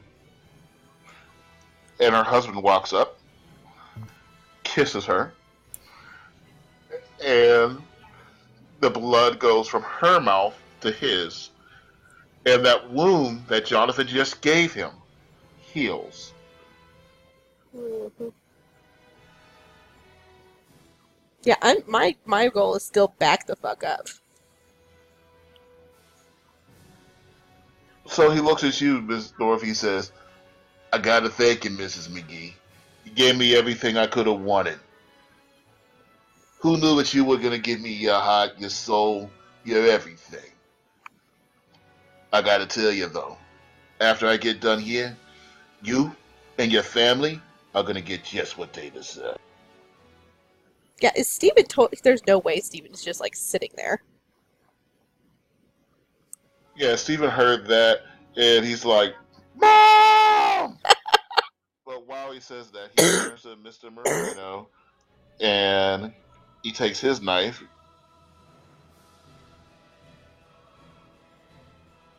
Ooh. Can he Ooh. do that from that far? No, he can't, fortunately. So you just see him viciously throw the knife. It goes almost like towards Moreno, and then it just comes and floats back like an inch away from his face. You can tell with the speed and the accuracy, if he wanted to, he could have killed him instantly. That brings us to next person. So I think I actually rolled a better number, but my number was still a failure and Chelsea's was a success. So I don't know how that That doesn't works. matter. Okay, well I The rolled a lowest number still goes. I got a 47. And she got a 50. No, lowest number still goes. Okay. I'm going to GTFO. How far can I get? You can get behind the barrier with Mavis. Okay, and Wait, I'm sorry. You can get behind the barrier with Mavis, but you got to give me a jump. you got it. Let's see. Otherwise, we'd have to walk around. Yeah, so I'm gonna face plant, is what you're saying. So you try to climb over the wall. You're trying to get your leg up. Fortunately for you, it's Mavis's turn, and I will allow you to help your friend over as a bonus action. Just give me a strength roll. Woohoo.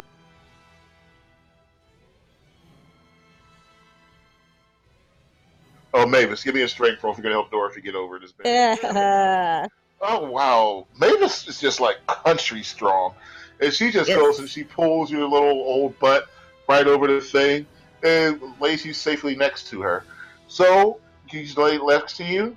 You have, I believe, you have line of sight on both the wife and Wenton. What are you gonna do?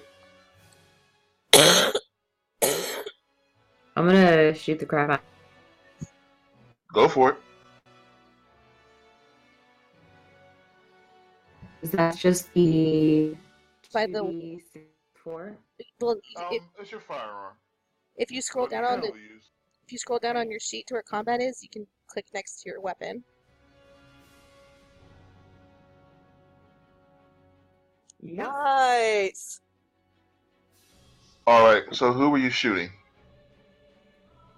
The one closest to me. Okay. So you pull up your rifle, and you take it, and you shoot the wife, and she goes, "Ah!" and she falls to the ground.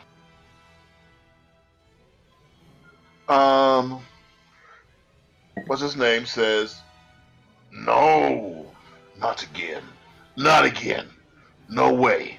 They don't end like this. Hey, you, get your ass over here. Get her back up."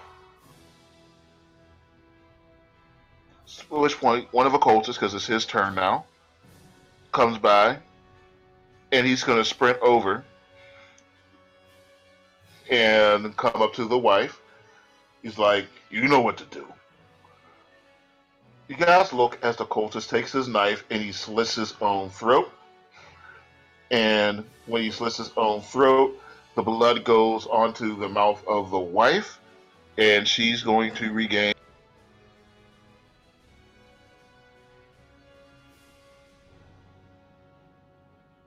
Oh, she regains 3 hit points, but she is a backup.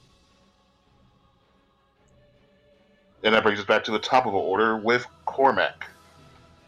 Right, What all about these my people. dudes? Yeah. Oh, right. So your boys are. I'm sorry. So that brings us to your boys, and I forgot this. So the other cultist is looking at you, Cormac, and he's going to try to stab you, All right. which he fails to do. You don't even have to fight back against that one. And, Now you can tell your boys to fire. all right. So I give the signal, and I guess we're going to start with Tommy. So Not is a it problem, possible? boss. Is it possible to fire 2 handguns since he has 2 guns? Yes, it is. Tommy, I don't think I wrote it in there, but Tommy has a special ability that lets him fire once with each of his handguns without penalty. So that means he Okay. only needs a normal success on the first 2 shots. Sweet deal. That should So be on his he- sheet that I believe you still have control of. Yes, but I don't see where any special abilities go. I didn't put it on there. I'm just letting you Okay. know that he can do that. Okay. Alright, so Tommy's going to take a couple shots. Why does it say me? Yeah. Here we go. Tommy. But he fails both. Great. So Tommy comes around the corner, whistle like, "Yeah, we got him now, boss!" Shibby shakes his head, and we're gonna move over to what's his name? Call him.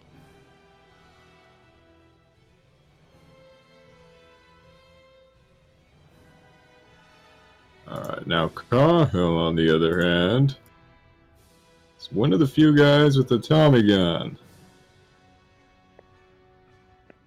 You can click on the black one, then like all 3 are wood at the same time. Yep, and he's gonna unload. All right, so I believe that means the first 3 shots do hit. So that's 3, 6, 9 damage. Who is he aiming at? He is aiming at the head honcho. All right. The first hits, the second and the third don't hit. I'm sorry. Yeah, that's right. All right, so let's see. He's going to try to dodge it.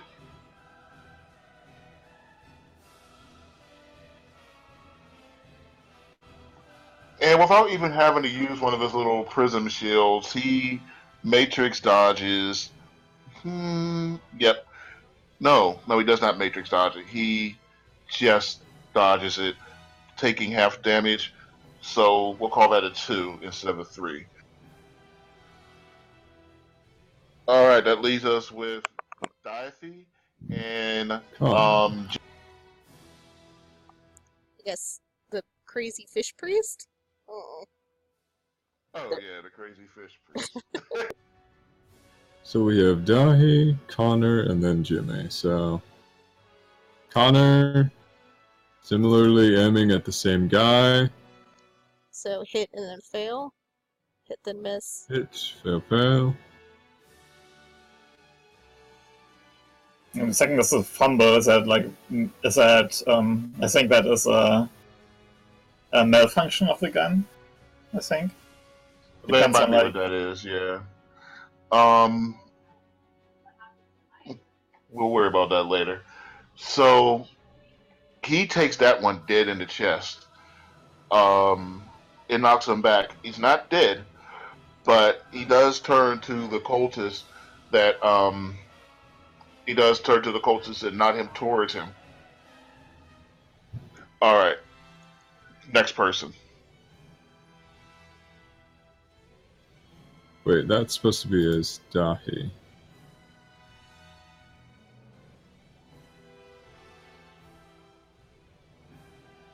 But Dahi unloads. All these Tommy guns are just rolling off. Huge spray of bullets, but only those 2 hit. I think that is all my guys except for Jimmy. All right, now that's an 80. That's a pretty bad failure. I'm gonna need you to roll a luck on this one. As my luck or Dahi's luck? Yeah, Dathy's, and he's right here. Is Yes. okay. He's gonna need to roll a luck. That's not a good sign.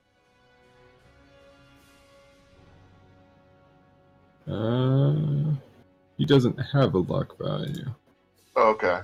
Should I just use mine? Yeah, it's gonna use yours. It's not very great either. Okay.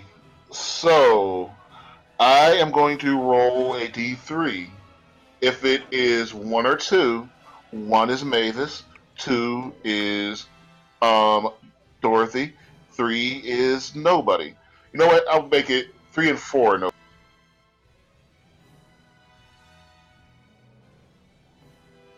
And here we go. Mavis, you cat.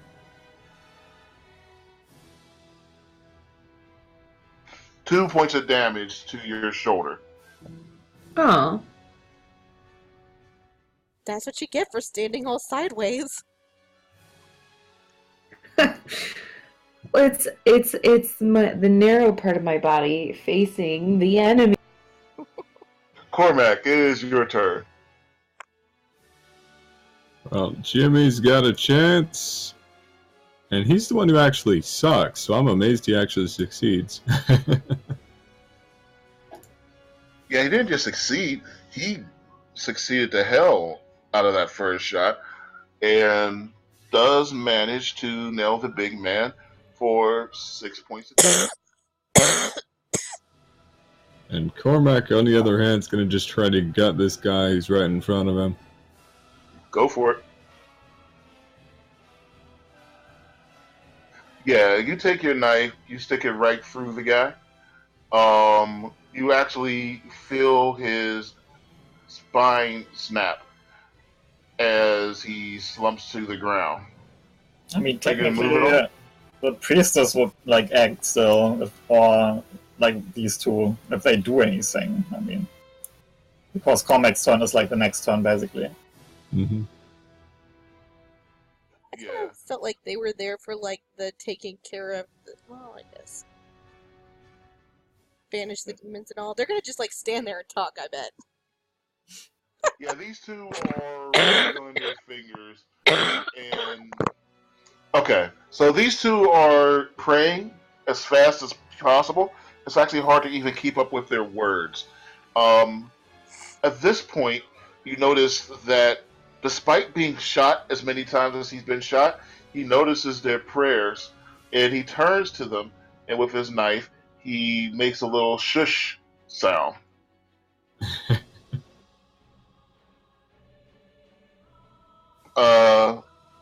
Jonathan, it's your turn. Okay, so he threw his knife, right? It came back to him. Yes. Could we say I wanted to take control while it is midair of his knife? You'll have to try that again. If he tries that again, you'll Okay, remember to try it. Then. Can I ready an action? Like, because I would assume he will try that again, and I will just like when he's like throwing his knife, I want. Can I take control of his knife? I'll let you know. If he tries that again, you can certainly try to take control of his knife. I will remind you, you don't quite know one. You're not a master at this thing yet. Yeah, I know. But yeah, you can definitely try. Yeah, I will just like wait till he attacks and see if I can do something about that. So Jonathan looks down at his gun. He looks over at his new knife, and he's thinking that maybe the world of magic might be more powerful here than the world of science. You guys don't know what he's thinking of or what he's readying for, but he doesn't take a shot. He breathes deeply, and he seems to be concentrating. Yep.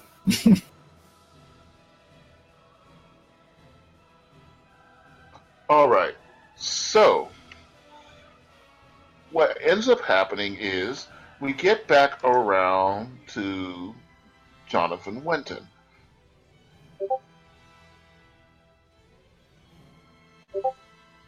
He closes his eyes after he tells him to shush, and then right between them, a pool of blood erupts. Jonathan Wenton disappears from where he is.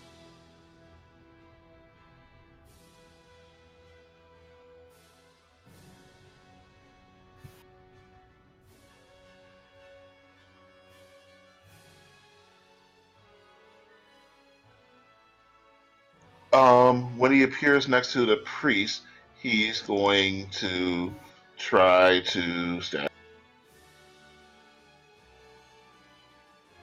He does. Ugh, And as he stabs her, he puts his hand in, leaves it inside of there, scoops out scoops out a handful of blood, and he drinks it. He regains 3 hit. Can I take control of his knife while he's like drinking and being distracted by that? If you want to try to do a willpower one, go ahead and give me a willpower one. See what you do. Yes. Wait, where's my character sheet? Yeah.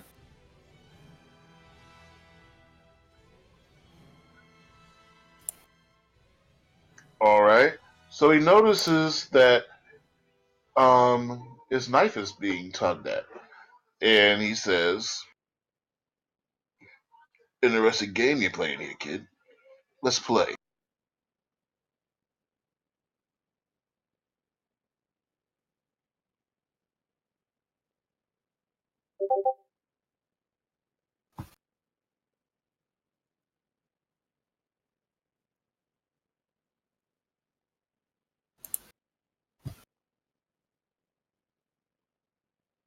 Ha! So he succeeds again. You're pulling onto the knife, not quite enough to I have a hard completely take it. success. Just saying. Okay. So the knife comes out of his hand and drops to the ground. Alright. You're going to need to do another willpower right now. Yep. All right. The knife you have that was floating next to you hops up, and it looks like it's getting ready to go and join its brother. As it starts to float away from you, it freezes suddenly, stops, and floats back into your hand, and says to you, "Return our brother to us." and we will save you.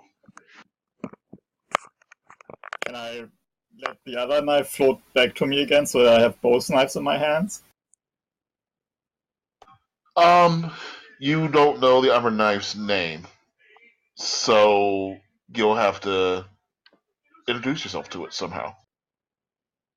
Alright, I will cut myself with that knife. Your knife actually says to you, as soon as you start to do that, it's like, you'll need to cut yourself with his knife. You'll need to get closer to do that. Oh, I thought I had his knife. Okay, No. You made him drop it. You made him drop it. Alright. Okay.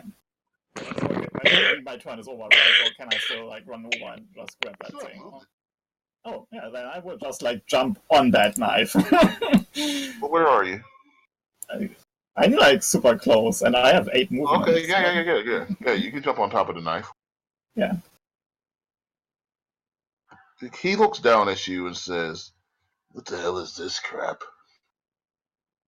I'm actually can I just jump on it as if I'm jumping on a grenade so it's below me so he can't just grab it again? Yeah, by all means. You're gonna do that without stabbing yourself on it, right? Well, it's on the ground. It's flat.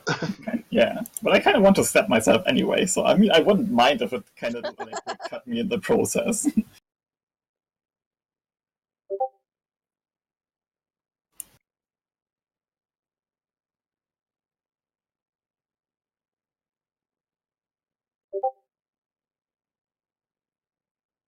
Oh well, it's gone. So, his wife. Trailer. Yeah, his wife does get back up. What the hell? Did I start fighting? What the fuck did it find? It's the small yellow things from that movie with Steve Carell. The minions. The minions.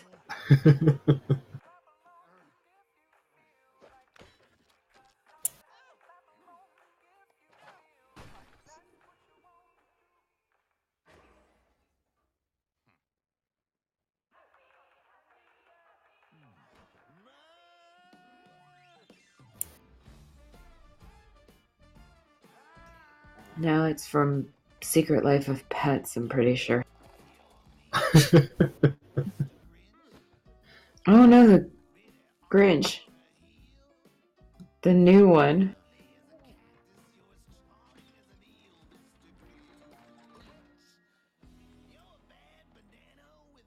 Street Fighter. There we go. Alright, so you jump into the air and you dive on top of this knife. You start to feel a rumbling underneath you. The guy looks at you strange, is like, "You really think this is gonna work, kid? It ain't gonna work out for you. Hey, honey, come and take care of this one." But she can't quite make it. This isn't actually a knife, but I'm just using this for the role. She uses what raining blood she has, and she's going to try to stab you with one of those blood spears that you've seen him use before. Alright. Can I try to dodge that? You better. Alright. Oh shit. Push. Yeah, I pushed that. Damn. No. You still up? Well, I mean, I'm not sure how this works when you get more than half of your life taken. When you have more than half of your life, you have a heavy wound. This is one of the ones that can kill. Yes, I have one of them now, because I have 2 life left, but I only have 13 life in total, obviously. Okay, so if you go down, you are in danger of dying. Mm-hmm. I have 2 life left, so what's possibly going to happen? Everything is fine. Okay, so you've done pretty well on willpower. I would like for you to roll mythos at this. I don't have any mythos. Oh, you don't have any mythos? Okay, I didn't think so. Roll sanity for me.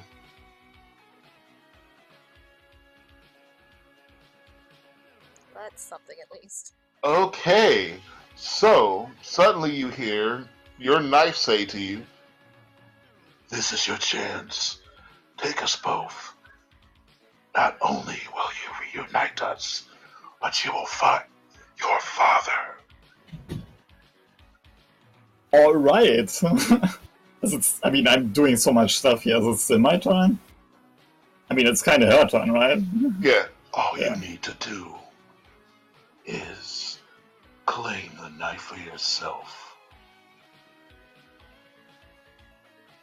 Yeah, I mean, I guess I'm bleeding on that knife anyway right now, so... Yeah, you're bleeding on it. Yeah, actually, you are bleeding on it. You don't even need to cut yourself. Yes. Luckily. Lucky you.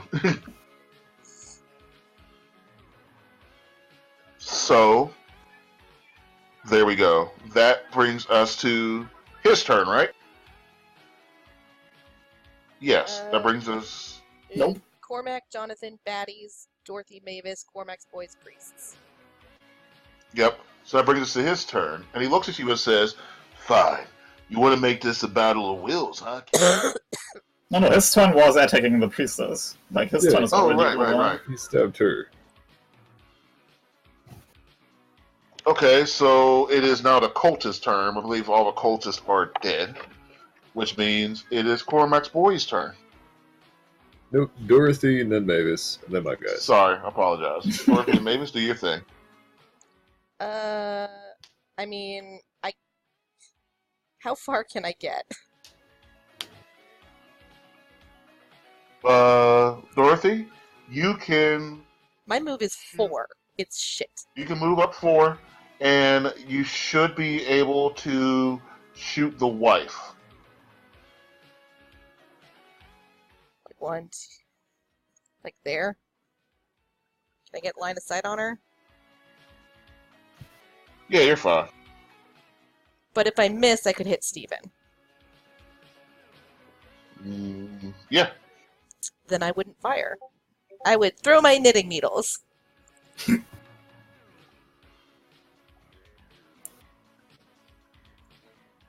So, I mean, truth. She wouldn't fire if he's at risk. All right. I guess. Roll your knitting needle. Wow. All right, go ahead and throw the damage for your knitting needle. Those are 1d4 with my damage bonus of -1. All right, do your thing. I did nothing. Oh, that's did amazing. nothing. I did a However- d4, the 1 -1. So you did nothing. However, what you see happen is as soon as she spits out this blood spear, you turn back around, you get ready to shoot, but instead you throw your knitting needles, you throw it and it hits her in the back of the head, and she turns into crystal, red bloody crystal, and falls in the dust at the ground. Take that! Oh. Which is to say she probably spent all her blood, but Dorothy thinks she's a Yeah. badass. Exactly. Yeah, she spent all of her blood with this stab. But But everyone Yes. else saw me kill her. yes, everybody believes that you killed her. Haha. So that brings us to Mavis. Well, I think she would have chased after her friend, and then I think she probably still would have shot, though. Oh yeah, go ahead. You take your shot. You don't give a fuck about Steven. Or Jonathan. Well, Jonathan's on the ground. Yeah, I'm on the ground. I should be fine. Ooh, Doesn't nice. matter. So you hop over the thing, smooth as hell, and you shoot this guy dead in the chest. He stumbles back. He says, Lady, mind your... God damn, bitch, mind your business. How rude. This is a thing of wills. So, as soon as he sees that shot coming, he is going to try to use one of his Go downstairs. blood spears to block it. I don't think he's going to get this, though. Is that a He's no? going to need a horror success for this one, Could you take this with you? which he doesn't get. What? So he tries to pull up one of his little blood walls like he did before. And just like you guys notice, he is sweating when he does this. But your shot is so true that it just breaks through it, pierces right through the crystal, and hits him in the chest. He takes 6 damage. Woohoo! He's very angry with you. I give him the middle finger. I'll take that finger. I'll take that finger and shove it where it needs to be, woman. Come and try. I'm gonna. This conversation's taking too long. It's Cormac's boy's turn. All right. I'm just gonna paste that every few people. I'm gonna start getting a All better angle on this. We'll make this a little bit faster. Give me, what is it? 1, 2, 3, 4, 5 of them, right? Yep. Roll 5d100s, and we'll just go off of, I believe that the lowest guy is what, 60? All right, so if we say that the lowest guy is 60, is that right, or is it 65? So the lowest is actually Jimmy, who only has a 25 in rifles. Oh, really? Okay. Yeah. All right, so we'll push that up to, we'll still go with the 60, just for the average. And that means that with them, we got 1, 2, 3 successful shots out of those. And go ahead and give me damage. Okay. So with what they're using, if there's 3 hits, 3 by 10 plus 6, 23 damage. Oh, wow. Yeah, he's going to need to use his willpower here to try to block a lot of Tommy guns. So he's taking a whole lot of shots. And he doesn't have enough willpower to get his shield wall up to block it. So he is going to take 12 damage from that. And he's finally not looking so hot. He's breathing heavily. That last block took a lot out of him, and it didn't even really do much to stave off the damage. And it is now your turn. Is the priest going to do anything? Oh, the priest is dead. How about Not- Steven? Steven is not really the monster, I guess. Yeah, I don't have any stats for Steven. I thought he was hiding in the office. Yes, Steven's bail. Okay, that's cool. Oh, okay. So Steven's in the office. All right. Plus, you guys do have an army against this poor dude. Yeah. I'm just waiting for the cops to show up next. Okay. Are you making any movements, Cormac? You gonna pull out your rifle? Well, I can only move this far. And then, yeah, I guess you're going to see Cormac walk all the way up to the table and then unload with his Thompson, but he's not a great shot. Alright, yeah. You pull out your Tommy gun and you start shooting, and the guy kind of dodges, dips, and ducks while you try your best to shoot him, but it's a fail. That brings us up to Jonathan. Jonathan, I need you to give me a willpower. All right. I was waiting for this to be the one you failed. That's a All right. success. So he's like, "You can't have the knife. She's mine. She's all mine." I already have it. And I stab it. See, she's still mine. And he's going to try to grab the knife from, well, inside the large hole in your abdomen. So I'm going to have him just roll a regular dex to see whether or not he can. Yeah, he's just trying to get the knife from you. So he's going to roll strength to see if he can wrestle it out of your hands. Thanks. I'm trying to dodge that.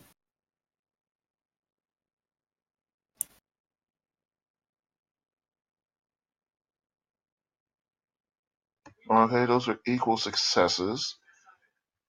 So he doesn't do any damage to you. Shit. Let me roll me a straight up dex. See if you're able to grab the knife while you roll away. You do grab the knife while you roll away. So instead, he's just going to put his hands into the huge pool of blood, and he's going to suck that up. And he's going to get back. So let's see, that did 11 damage to you, right? Yep. I'm just staying on the ground here. I just rolled like a little bit to the side, I guess. Alright, so he gets back 8 hit points. Stop bleeding!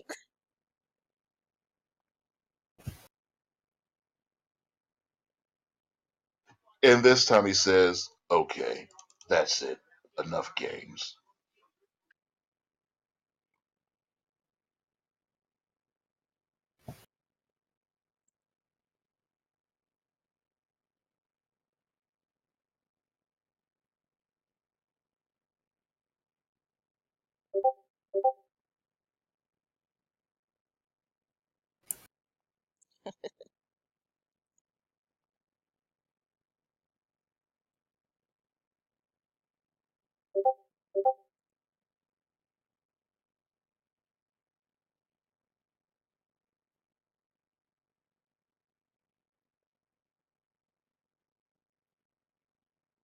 Okay.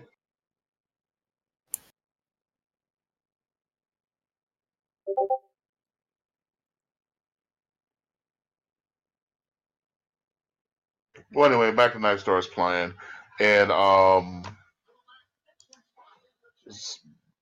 your old friend, the giant frog, pops up.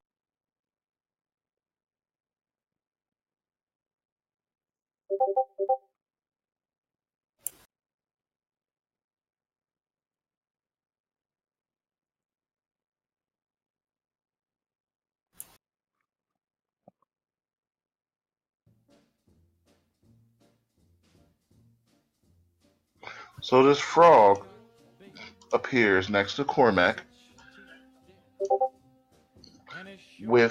and Cormac, as you look at it, you see the face of the young boy that died in the alley on the back of this frog as it starts to leap past. It's about the size of a beagle.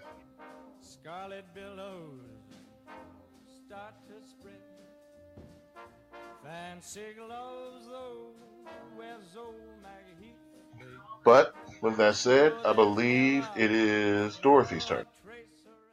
Well, okay, I can move 4. To there-ish?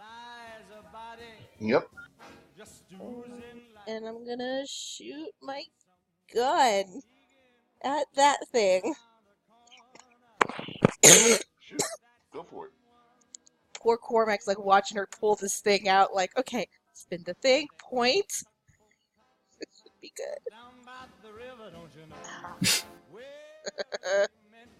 Pew! The shot goes and rings off harmlessly in the air as the frog just kind of leaps. And I forgot I need to roll. I think I would just no. I was shooting at Big Bad. I think I would just like probably fall on my ass after that. Oh, okay. No, it's a tiny gun. It's not enough to knock you over. All right.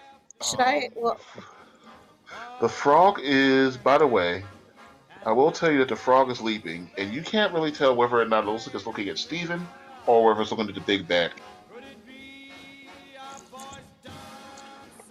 well, I'm telling him to run. Steven doesn't even need to be told to run. Steven's out as soon as he saw the giant frog appear out of nowhere. He remembered me telling him about the crazy frogs, right? So he knew. Great that he came anyway. So Steven's running out the door. Wenton looks, and he's gonna try. Okay, Dorothy. I'm going to let you get a shot on this one because looks at your running son, and he is going to try to use a blood spear to suck juice out of him. Okay, yeah, no, I'm definitely gonna fire again. You better hit him. Oh.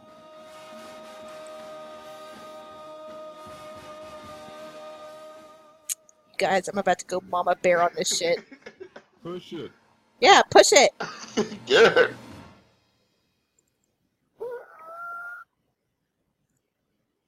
Oh, fuck. Okay, so the man, he goes and he stabs. Okay, Do it. Just give me a number. What is Steven's dexterity?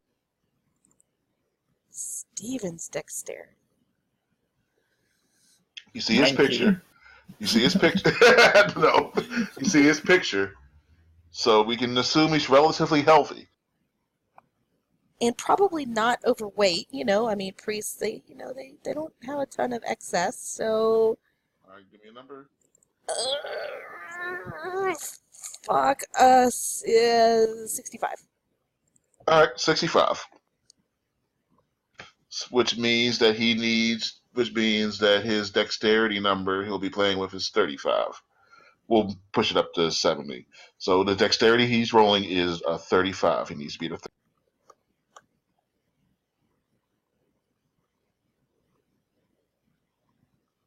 Yay. Wait, Steven! No, he's running, sees the spear comes up, and he manages to duck as he dives out the door, Indiana Jones style, and your son is unharmed. I don't know Woohoo! if the gunshot brought the thing off just enough or not, but your son is unharmed. And now I'm pissed.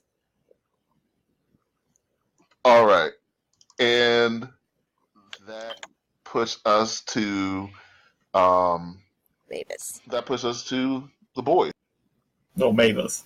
I'm sorry. Mavis. Oh, Mavis already, I thought Mavis got a big shot on this. No. Did Mavis shoot him on this turn? No? No. That was last turn.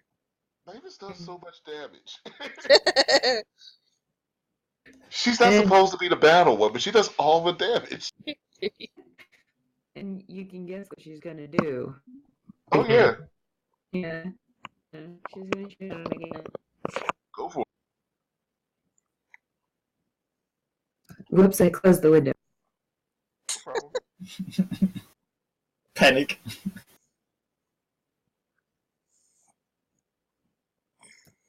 I'm getting there.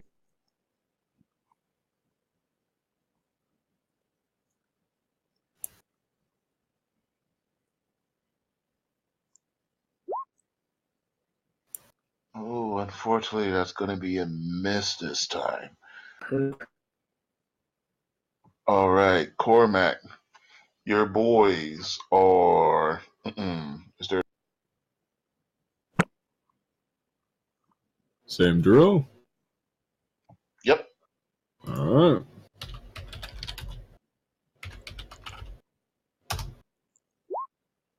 Ooh, nice. That's very good. That's going to be 4 hits. All right. Crit Damage. success.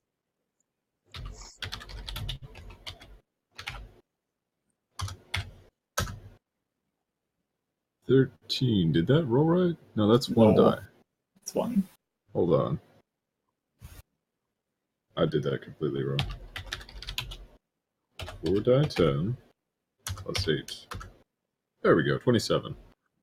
All right, and this time the frog is going to try to get up its crit, and it fails. And it gets up the crystal shield, and it fails, and those bullets all fly right into our friend, and he is now down onto one knee.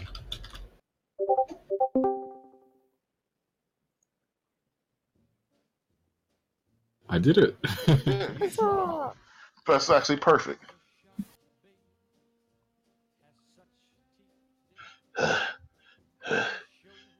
You assholes think you're gonna fish me like that? Soon as Froggy gets over here, I'm gonna be right back to full power, and then I'm gonna rip all your hearts out.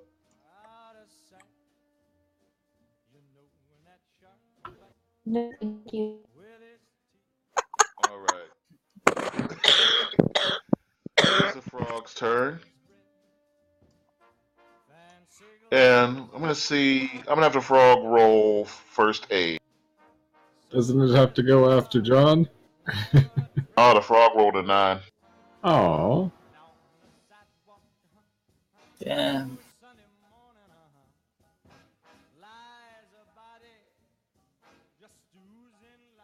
First aid frog. Well, look, it's a hill, right? Has he Alright. like a red cross on his back? I mean, in the very least. He's literally taking the blood that he has from one of the victims, and he's pouring all the blood that he stole from that victim and putting it in him. So I'll explain it now. He's been draining the blood, and he keeps this blood, and he takes all the blood that he sucks out from people to use it later to empower himself. So he's right now taking all the blood from that guy you saw get killed in the alleyway, and he's putting it into himself. So he is rolling. Oh, but the frog does a terrible job, and he only gets back 1 hit point. I mean, it is a frog. God damn it. That's what I get for taking the blood of druggies. All right. Cormac, it's your turn.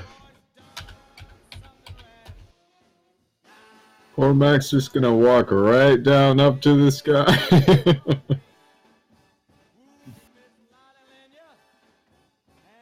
Look him dead in the eyes and slam him with brass knuckles.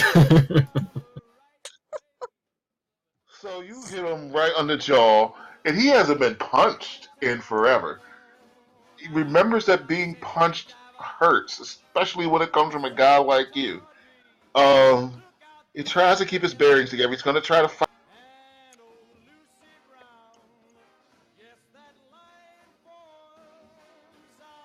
Ooh. So he manages to get his dukes up, and he punches you. Aw. Ooh. Oh, hold on. I can dodge.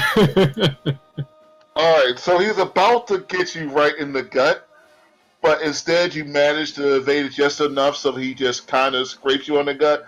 So you're not taking the full damage, you take half of that, so you're going to take 4. And that brings us that brings us to Jonathan.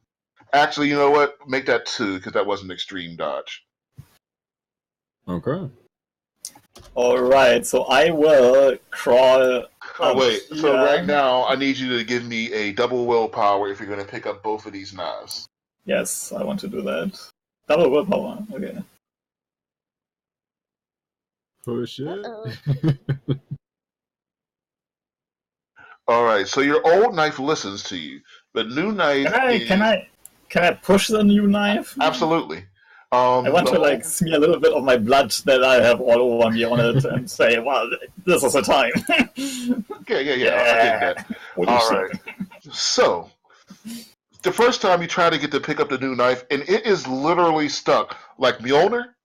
It's literally stuck on the ground like Mjolnir. Like you can't lift it off the ground. Your other knife is just impatiently spinning in the air right next to you, spinning faster and faster as you try to pick this knife up off the ground, but you can't do it. So, with not being able to figure out anything else, you breathe deeply, you swallow, you go, spit some blood, a little bit of blood you have left in your body onto this knife. And feeling your desperation, feeling your extreme will to control it, the knife lifts off the ground, and you stand back up, and your wounds begin to knit, and you get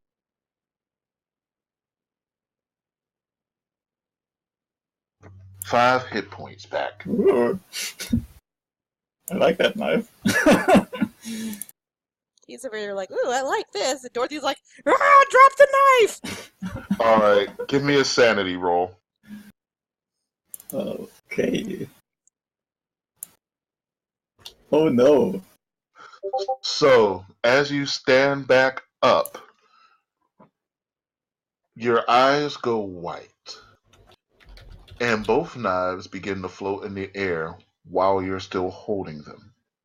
Your body goes vertical, you spin, and just like a dagger, just like a spear, you drill right into um, Wenton. Give me a knife attack. We'll see if you hit him. Okay, I don't have any skills in that. What is knife? Oh, it's just brawl. Just give me a brawl. Alright, okay. That should be that. Oh yeah. So you turn into this drill. You're spinning, you're spinning, you're spinning, and you go right through him. And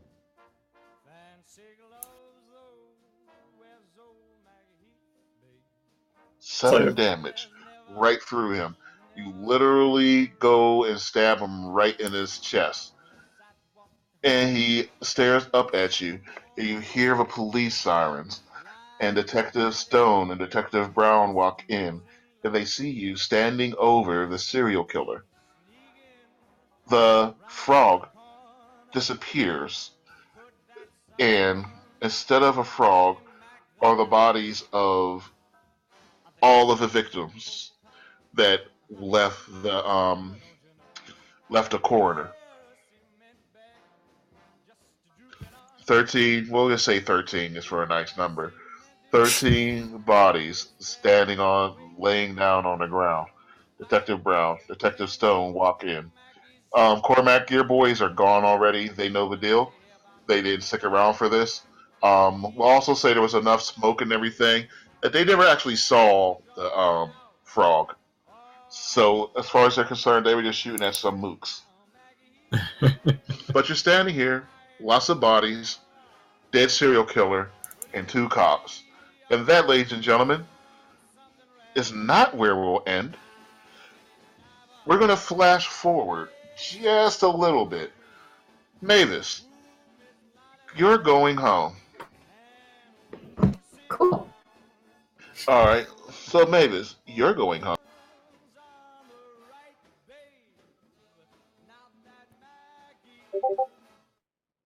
So, you're going home. And as you're going home, you see Bernard Corbett.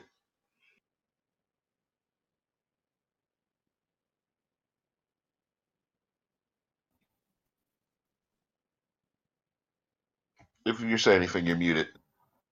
You might just There we go. All right, so you see Bernard Corbett carrying a big brown bag with lots of little brown packages in them, and he's walking home nervous.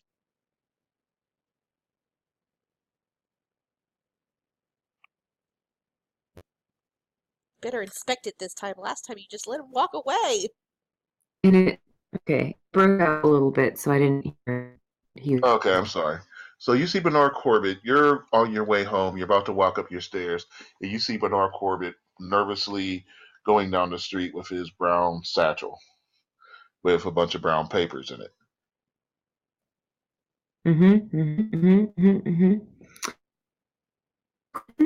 Hello. Anything, Tom? Yes. I can hear you. Can you? I typed it. She said, hello, hello. Okay, cool. He hears you say hello, and then he turns back and starts to run away. As he runs away, a small. What can I do for you? Leave me alone. Google. As he runs away, a package falls and it rolls towards your foot. Ooh, she hurries up and picks it up before he can grab it. Yeah, he's already running down the street. You pick up the package, and it is the hand of a baby. What? Jesus Christ. She sees it and realizes what it is and, uses the Lord's name in vain. So the camera spins. The camera focuses on Mavis. It spins up in the air as she kind of looks towards the heavens, screaming the Lord's name in vain while she holds a baby's hand. And that's where we will end our story tonight. Oh my God. That does end the last session. That was a success. Everybody, wherever you have check marks at, please, at your leisure, roll to see for improvements. And that lets us get a little bit of a start on our next adventure. His baby lost a hand. You should have run after him. Oh yeah, maybe she will. But like I said, next week we'll cover with what the police say to you, and then at some point we'll fast forward to what happens with Mavis, and maybe she can catch up to Corbett, and we'll figure that out then. Should I start rolling? Huh? Goodness. Should I start rolling? Nah, it's like midnight. I don't even know what time it is for you. I know it's late for you. You want to get back to sleep. Yeah. You guys can take care of this tomorrow, or just catch me whenever I'm around, since I'm around now, and we can start rolling for them whenever you guys are ready. Just go right through them. I'm not going to sleep anymore. It's already 6 o'clock in the morning. Okay. All right, guys. Thank you for that. Good fight. Good plan. You whooped that poor guy's ass. He did kill. I mean, we kept him busy with nameless NPCs like Fish Priest. Yeah. Yeah. Like you saw how bad one roll could have been. Like that was 11 bad. Honestly, you were very kind about Steven. You very were. Oh yeah, do I get actually, like some... No, see, I tend not to attack NPCs until they do something. So, like, if he's just sitting there being boring, I'll just... No, it's cool. No, it's like... Honestly, I would have been okay if you went ahead and killed him with that hit, because that was... I made an important character decision. She was not using that crazy spell shit unless her family got hurt. So... Oh. And I will tell you. Sorry. No, you go ahead first. I was just asking if I get some serious injury because I got like this 11 damage on one hit. We will cover that because there's going to be some issues there. Because everybody else saw you just jump and stab him. You don't remember doing. Okay. Wonderful. Same way that you don't remember stabbing, you know that you had the knife in his chest. You don't know how you got there. Because remember you failed that sanity roll? So I will explain this. When you failed that sanity roll, both of the knives took over. And they killed the previous master. Lovely. I shouldn't even say master, I should say wielder. See, this is why when you're like, yeah, I like this knife, and Dorothy's over here like, drop that! Nope. It's my knife. My knives. I start a collection now. Well, you also know there's 11 more, and the worst part is, because I am a dick, I told you that they're connected to finding your father. Yeah. Yeah. All right, I gotta go. All right, thank you, everybody. I know we stayed on a little bit longer tonight, but thank you for hanging out. Next week will be a normal session and lots of fun as we get ready to deal with your second time up against the Corbett family. Thank All right. you for running. Good night. Thank you. Bye. Thanks That's for a really running. Good night.